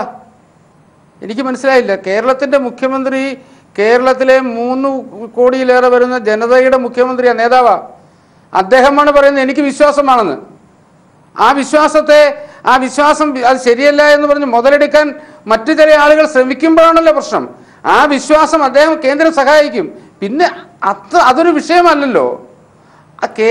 ഇപ്പൊ സ്വാഭാവികമായി ഇപ്പൊ അരിയുടെ വിഷയം സൗജന്യമാണോ അല്ലയോ? സൗജന്യമാണോ? മന്ത്രി പറയുന്നു സൗജന്യമാണെന്ന്. അതിന്റെ ബ്ലാക്ക് ആൻഡ് വൈറ്റ് തടസ്സങ്ങൾ ഉണ്ടാവും. കേരളത്തിന് ഇപ്പോൾ ലഭിച്ച അരി, അതിന് പൈസ ഇപ്പോൾ കൊടുക്കേണ്ട കാര്യമില്ല. നാളെ കൊടുക്കണോ വേണ്ടോ എന്നുള്ള നാളെയല്ലേ, ഇന്ന് കൊടുക്കണ്ടല്ലോ. ഇന്നിപ്പോ ഒരാളുടെ പോക്കറ്റിൽ നിന്ന് 1 രൂപ പോലും അരി വാങ്ങാൻ കൊടുക്കേണ്ടതില്ലല്ലോ. നിലവിൽ പ്രസന്റ് കണ്ടീഷനിൽ അത് ഫലത്തിൽ സൗജന്യമാണല്ലോ. നാളെ കേരളത്തിന് അനുവദിക്കുന്ന ദുരിതാശ്വാസ നിധിയിൽ നിന്ന് ഒരുപക്ഷെ എടുത്തേക്കാമെന്ന് പറഞ്ഞ് ഇന്നേ വിലപിക്കേണ്ട കാര്യമില്ല. ശ്രീ നാരായണ നമ്പൂതിരി, സമയത്തിന്റെ പരിമിതിയോട് ഉള്ളതുകൊണ്ട് ഞാൻ പറയുകയാണ്, ആദ്യഘട്ടത്തിൽ സൂചിപ്പിച്ചത് കേരളത്തിന് എന്താണ് വേണ്ടതെന്ന് എഴുതി കാണിക്കൂ, ആ ബ്ലൂ പ്രിന്റ് എന്താണെന്ന് കൃത്യമായി മുഖ്യമന്ത്രി പറയൂ എന്നാണ്. അപ്പോൾ അങ്ങ് കേന്ദ്രത്തിന്റെ ഭാഗത്ത് നിന്ന് ചില കാര്യങ്ങൾ ചെയ്യേണ്ടതില്ലേ എന്ന് അങ്ങോട്ട് ചോദിക്കുമ്പോൾ അതൊക്കെ പിന്നെ ചെയ്യും, ഇപ്പോൾ കൊടുക്കേണ്ടതില്ലല്ലോ. ഈ ബ്ലൂ പ്രിന്റ് ഉണ്ടാക്കണമെങ്കിൽ ചില വ്യക്തതകൾ വേണം. കേന്ദ്രത്തിൽ നിന്ന് എന്തൊക്കെ സഹായങ്ങൾ കിട്ടാം, മറ്റുള്ള ചില ഭാഗങ്ങളിൽ നിന്ന് വരുന്ന സഹായങ്ങളെ നമുക്ക് എങ്ങനെ എടുക്കാം, അതിനൊക്കെ ഒരു കൃത്യത വേണം. അതിനകത്ത് അവ്യക്തത വരുമ്പോൾ റേഷനരിക്ക് വേണ്ടി നാളെ പണം കൊടുക്കേണ്ടി വരുമല്ലോ എന്ന ചിന്തയിൽ അതുകൂടി ഉണ്ടാക്കാൻ വേണ്ടിയുള്ള മിനക്കേടാണ് പിന്നീട്. അത് വേണ്ടല്ലോ എന്ന് ഇപ്പോൾ നിങ്ങൾ പ്രഖ്യാപിച്ച് കൃത്യമായി ഉറപ്പ് തന്നാൽ അത് ഒഴിവാക്കി അത് വേറൊരു കാര്യത്തിന് വേണ്ടി ചിലവാക്കാം. അങ്ങനെ കേരളത്തിന്റെ മുഖ്യമന്ത്രിക്ക് യാതൊരു അവ്യക്തതയുമില്ല. അദ്ദേഹത്തിന് അതാണ് ഞാൻ പറഞ്ഞത്. കേരളത്തിന്റെ മുഖ്യമന്ത്രി കേരളത്തിന്റെ ജനത മലയാളി കാണിക്കുന്ന ആ സഹിഷ്ണുത, ആ ഒറ്റക്കെട്ട്, അതിനോടൊപ്പം നിന്നുകൊണ്ട് ആ മാന്യത കാണിക്കുന്നു. അതിന് മുതലെടുക്കരുത് എന്നാണ് സാർ ഞാൻ അങ്ങോട് പറഞ്ഞത്. എല്ലാവരും അങ്ങനെയാണെന്ന് ഞാൻ പറയുന്നില്ല, എല്ലാ BJP-ക്കാരും അങ്ങനെയാണെന്നും പറയുന്നില്ല. മുഖ്യമന്ത്രി പറഞ്ഞ കള്ളമാണെന്ന് പറയണം. അല്ലേ, കേരളത്തിന്റെ മുഖ്യമന്ത്രി പറഞ്ഞത് ശരിയായില്ല എന്ന് നിങ്ങൾ പറയൂ. കേരളത്തിന്റെ മുഖ്യമന്ത്രി കേന്ദ്ര സഹായത്തെ കുറിച്ച് CPI-യുടെ MLA പറഞ്ഞപ്പോൾ നിങ്ങൾ ഇരിക്കാൻ പറഞ്ഞത് കേരളത്തിന്റെ മുഖ്യമന്ത്രിയാ. കേന്ദ്ര സഹായം കിട്ടുമെന്ന് ഉറപ്പ് കേരളത്തിന്റെ അസംബ്ലി രേഖയിലല്ലേ. ഞാൻ ഉറച്ചു വിശ്വസിക്കുന്നു കേരളത്തിന്റെ മുഖ്യമന്ത്രി വിശ്വസിക്കുന്നത് പോലെ ഞാനും വിശ്വസിക്കും. ശരി, ഞാൻ സമയത്തിന്റെ പരിമിതി കൊണ്ട് 1 മിനിറ്റാണ് എനിക്കത് വീതിച്ച് ശ്രീ കെ എൻ ബാലഗോപാലിനോടും ശ്രീ ജിജി തോമസിനോടും. ശ്രീ കെ എൻ ബാലഗോപാൽ, ഇതാണ് BJP-യുടെ പ്രതിനിധി നമ്മളോട് പറയുന്നത്, എങ്ങനെ കാണും? അല്ല, ജനങ്ങൾ കണ്ടുകൊണ്ടിരിക്കുകയാണെന്നുള്ള ഒരു ഓർമ്മ BJP-ക്കും കേന്ദ്ര ഗവൺമെന്റിനും ഉണ്ടായാൽ മതി എന്നേ എനിക്ക് പറയാനുള്ളൂ. അദ്ദേഹം ആവശ്യത്തിൽ കൂടുതൽ സമയം എടുക്കാതെ അത് പറഞ്ഞു. ശ്രീ ജിജി തോംസൺ, അങ്ങയിൽ ഞാൻ അവസാനിപ്പിക്കുകയാണ്. നമുക്ക് രാഷ്ട്രീയം വേണ്ടാത്ത ഒരു ചർച്ച തന്നെയാണിത്. രാഷ്ട്രീയം ഒരിക്കലും നമ്മൾ പറയാൻ ആഗ്രഹിച്ചതുമല്ല. അങ്ങനെ തന്നെ മുന്നോട്ട് പോയി എന്ന് കരുതട്ടെ. പക്ഷേ ഈ കാര്യത്തിൽ കേരളം ഇങ്ങനെ ഒറ്റക്കെട്ടായി ദുരന്തത്തെ നേരിട്ട് മുന്നോട്ട് പോകുമ്പോൾ വലിയ വെല്ലുവിളി നേരിടാൻ തയ്യാറെടുക്കുന്ന സർക്കാരിന് മുന്നിൽ ഈ പറയുന്ന ബ്ലൂ പ്രിന്റ് ഉണ്ടാക്കൽ അത്ര എളുപ്പമല്ല. ആ ബ്ലൂ പ്രിന്റിലേക്ക് എത്തുന്നതിന് മുൻപ് ചെയ്യേണ്ട കാര്യങ്ങൾക്ക് വേണ്ട ആ ഒരു ഈസിനെസ്, എളുപ്പം ഉണ്ടാക്കിയെടുക്കാൻ അതിനും സഹായം വേണ്ടേ? വളരെ ചുരുക്കി. നമുക്ക് ഇന്നത്തെ സാഹചര്യത്തിൽ നമ്മൾ നേരിടാൻ പോകുന്ന വെല്ലുവിളി അത് ഫലപ്രദമായി നേരിടണമെന്നുണ്ടെങ്കിൽ തീർച്ചയായിട്ടും എല്ലാവരെയും ഉൾപ്പെടുത്തിക്കൊണ്ട് വേണം മുന്നോട്ട് പോകാൻ. അതിനകത്ത് പിന്നെ പാർട്ടി കോൺഗ്രസ് എന്നോ BJP എന്നോ ഒരു വ്യത്യാസമുണ്ടാകാൻ പാടില്ല. ഇപ്പം നമ്മൾ ഈ കഴിഞ്ഞ ഈ പ്രശ്നം, ഈ ദുരന്തം ഉണ്ടാകുന്ന സമയം മുതൽ ഇന്ന് വരെയുള്ള മുഖ്യമന്ത്രിയുടെ പത്രസമ്മേളനങ്ങൾ, അദ്ദേഹം പറഞ്ഞ വാക്കുകളൊക്കെ ശ്രദ്ധിക്കുക. ഒരാളെയും കുറ്റപ്പെടുത്തി പറഞ്ഞ് ഞാൻ ഇന്നുവരെ കേട്ടില്ല. പ്രതിപക്ഷം പറഞ്ഞ ചില ആരോപണങ്ങൾക്ക് അദ്ദേഹം മറുപടി പറഞ്ഞു എന്നല്ലാതെ ആരുടെയെങ്കിലും നേരെ വിരൽ ചൂണ്ടുകയോ നിങ്ങളാണ് കുറ്റക്കാരെന്ന് പറയുകയോ ചെയ്തിട്ടില്ല. കേന്ദ്ര ഗവൺമെന്റിനെ കൂടി വിശ്വാസത്തിലെടുത്തുകൊണ്ടാണ് അദ്ദേഹം സംസാരിക്കുന്നത്. അതിൽ നല്ല ഒരു കാര്യം വ്യക്തമാണ്, എല്ലാവരെയും ഒരുമിച്ച് കൊണ്ടുപോകണമെന്ന് അദ്ദേഹം ആഗ്രഹിക്കുന്നു. അതിന് വിരുദ്ധമായ ഒരു പ്രവർത്തനങ്ങളും നമ്മുടെ ആരുടെയും ഭാഗത്തുനിന്ന് ഉണ്ടാകരുത് എന്ന് തന്നെയാണ് എൻ്റെ അഭ്യർത്ഥന. കാരണം നമ്മൾ ഇന്നലെ അസംബ്ലിയിൽ നമ്മളത് പ്രതീക്ഷിച്ചു, ചർച്ചകൾ ഒരു ദിവസം മുഴുവൻ നടന്നു. പക്ഷേ ഇന്ന് ഒരു രൂപരേഖയ്ക്ക് വേണ്ടിയിട്ടുള്ള ചർച്ചകളൊന്നും കാര്യമായിട്ട് അവിടെ നടന്നില്ല. പരിസ്ഥിതിയെക്കുറിച്ച് ചില കാര്യങ്ങൾ പറഞ്ഞു, അതിനെക്കുറിച്ച് മോശമായ രീതിയിലും ചിലരൊക്കെ പ്രതികരിക്കുകയുണ്ടായി. ഇപ്പോൾ അറബിക്കടലിൽ മഴ പെയ്യുന്നു, അവിടെ മരം വല്ലതും ഉണ്ടോ ഒരു നിയമസഭാ സാമാജികൻ പണ്ടൊരിക്കൽ ചോദിച്ചിരുന്നു. അതേ രീതിയിൽ ചില ചോദ്യങ്ങളൊക്കെ അവിടെ ഉയർന്നു കേട്ടത് കാണുമ്പോൾ സങ്കടം തോന്നുന്നുണ്ട്. കാരണം പരിസ്ഥിതിക്ക് അനുസൃതമായ ഒന്ന് തന്നെ വേണം നമ്മൾ ചെയ്യാൻ. കാരണം ഈ പശ്ചിമഘട്ടത്തിലെ പരിസ്ഥിതി ലോല പ്രദേശങ്ങൾ ഇനിയും നശിപ്പിക്കാതിരിക്കാൻ പാടില്ല എന്ന് പറഞ്ഞ് കേന്ദ്ര ഗവൺമെന്റ് 2014 3 നോട്ടിഫിക്കേഷൻസ് ഇറക്കി. അതിൽ 6 സംസ്ഥാനങ്ങൾ, ഗുജറാത്ത്, മഹാരാഷ്ട്ര, ഗോവ, കർണാടക, തമിഴ്നാട്, കേരളം, ഇങ്ങനെ 6 സംസ്ഥാനങ്ങൾ ആ നോട്ടിഫിക്കേഷനെ അംഗീകരിച്ചിട്ടില്ല. അപ്പോൾ നോക്കൂ, ഇത് നമ്മൾ പരിസ്ഥിതി അനുസരിച്ച് മുന്നോട്ട് പോകണമെന്നുണ്ടെങ്കിൽ ഈ സംസ്ഥാനങ്ങളെല്ലാം, ഈ BJP ഭരിക്കുന്ന ഗുജറാത്തും മഹാരാഷ്ട്രയും ഗോവയും, കോൺഗ്രസ് ഭരിക്കുന്ന അല്ലെങ്കിൽ ആ മുന്നണി ഭരിക്കുന്ന കർണാടകവും തമിഴ്നാടും കമ്മ്യൂണിസ്റ്റുകാർ ഭരിക്കുന്ന കേരളവും എല്ലാവരും അതിനനുസരിച്ച് മാറ്റം വരുത്തിയേ തീരുവൂ. അതിനുള്ള സൂചനകൾ കാണുന്നുണ്ട്. മുന്നിൽ രാഷ്ട്രീയമില്ല, പുതു കേരള സൃഷ്ടിക്കും ആ രാഷ്ട്രീയം വരാൻ പാടില്ല. അവിടെ ഈ ബ്ലൂ പ്രിന്റ് മനസ്സിലാണ് ഉള്ളത്. അത് പുറത്തു പറയൂ, അപ്പോൾ പറയാമെന്ന് പറയുന്നതിനേക്കാൾ ഒരുപക്ഷെ ഗുണകരം ഇപ്പോൾ തന്നെ ആ ബ്ലൂ പ്രിന്റിൽ ഞങ്ങൾ ഇങ്ങനെയുള്ള നിർദ്ദേശങ്ങളാണ് ആഗ്രഹിക്കുന്നത് എന്ന് നിയമസഭയിൽ പറഞ്ഞില്ലെങ്കിൽ വേണ്ട, പുറത്തെങ്കിലും പറഞ്ഞ് ഇപ്പോഴേ ഒരു രൂപം ഉണ്ടാക്കി പോകുന്നതാണ്. അല്ലെങ്കിൽ പിന്നീട് ഈ പറഞ്ഞതുപോലെ വലിയ ബഹളം ഉണ്ടാക്കേണ്ടി വരും. അവിടെയാണ് രാഷ്ട്രീയം സംശയിക്കുക. ഇപ്പോൾ നൽകുന്ന ആ വലിയ പിന്തുണ തന്നെയാണ് കേരളത്തിന് വലുതും വേണ്ടതും. വളരെ നന്ദി ഈ ചർച്ചയിൽ പങ്കെടുത്തതിന് Shri K N Balagopal, Shri Jiji Thomson, Shri Dominic Presentation, Shri Narayanan Namboothiri.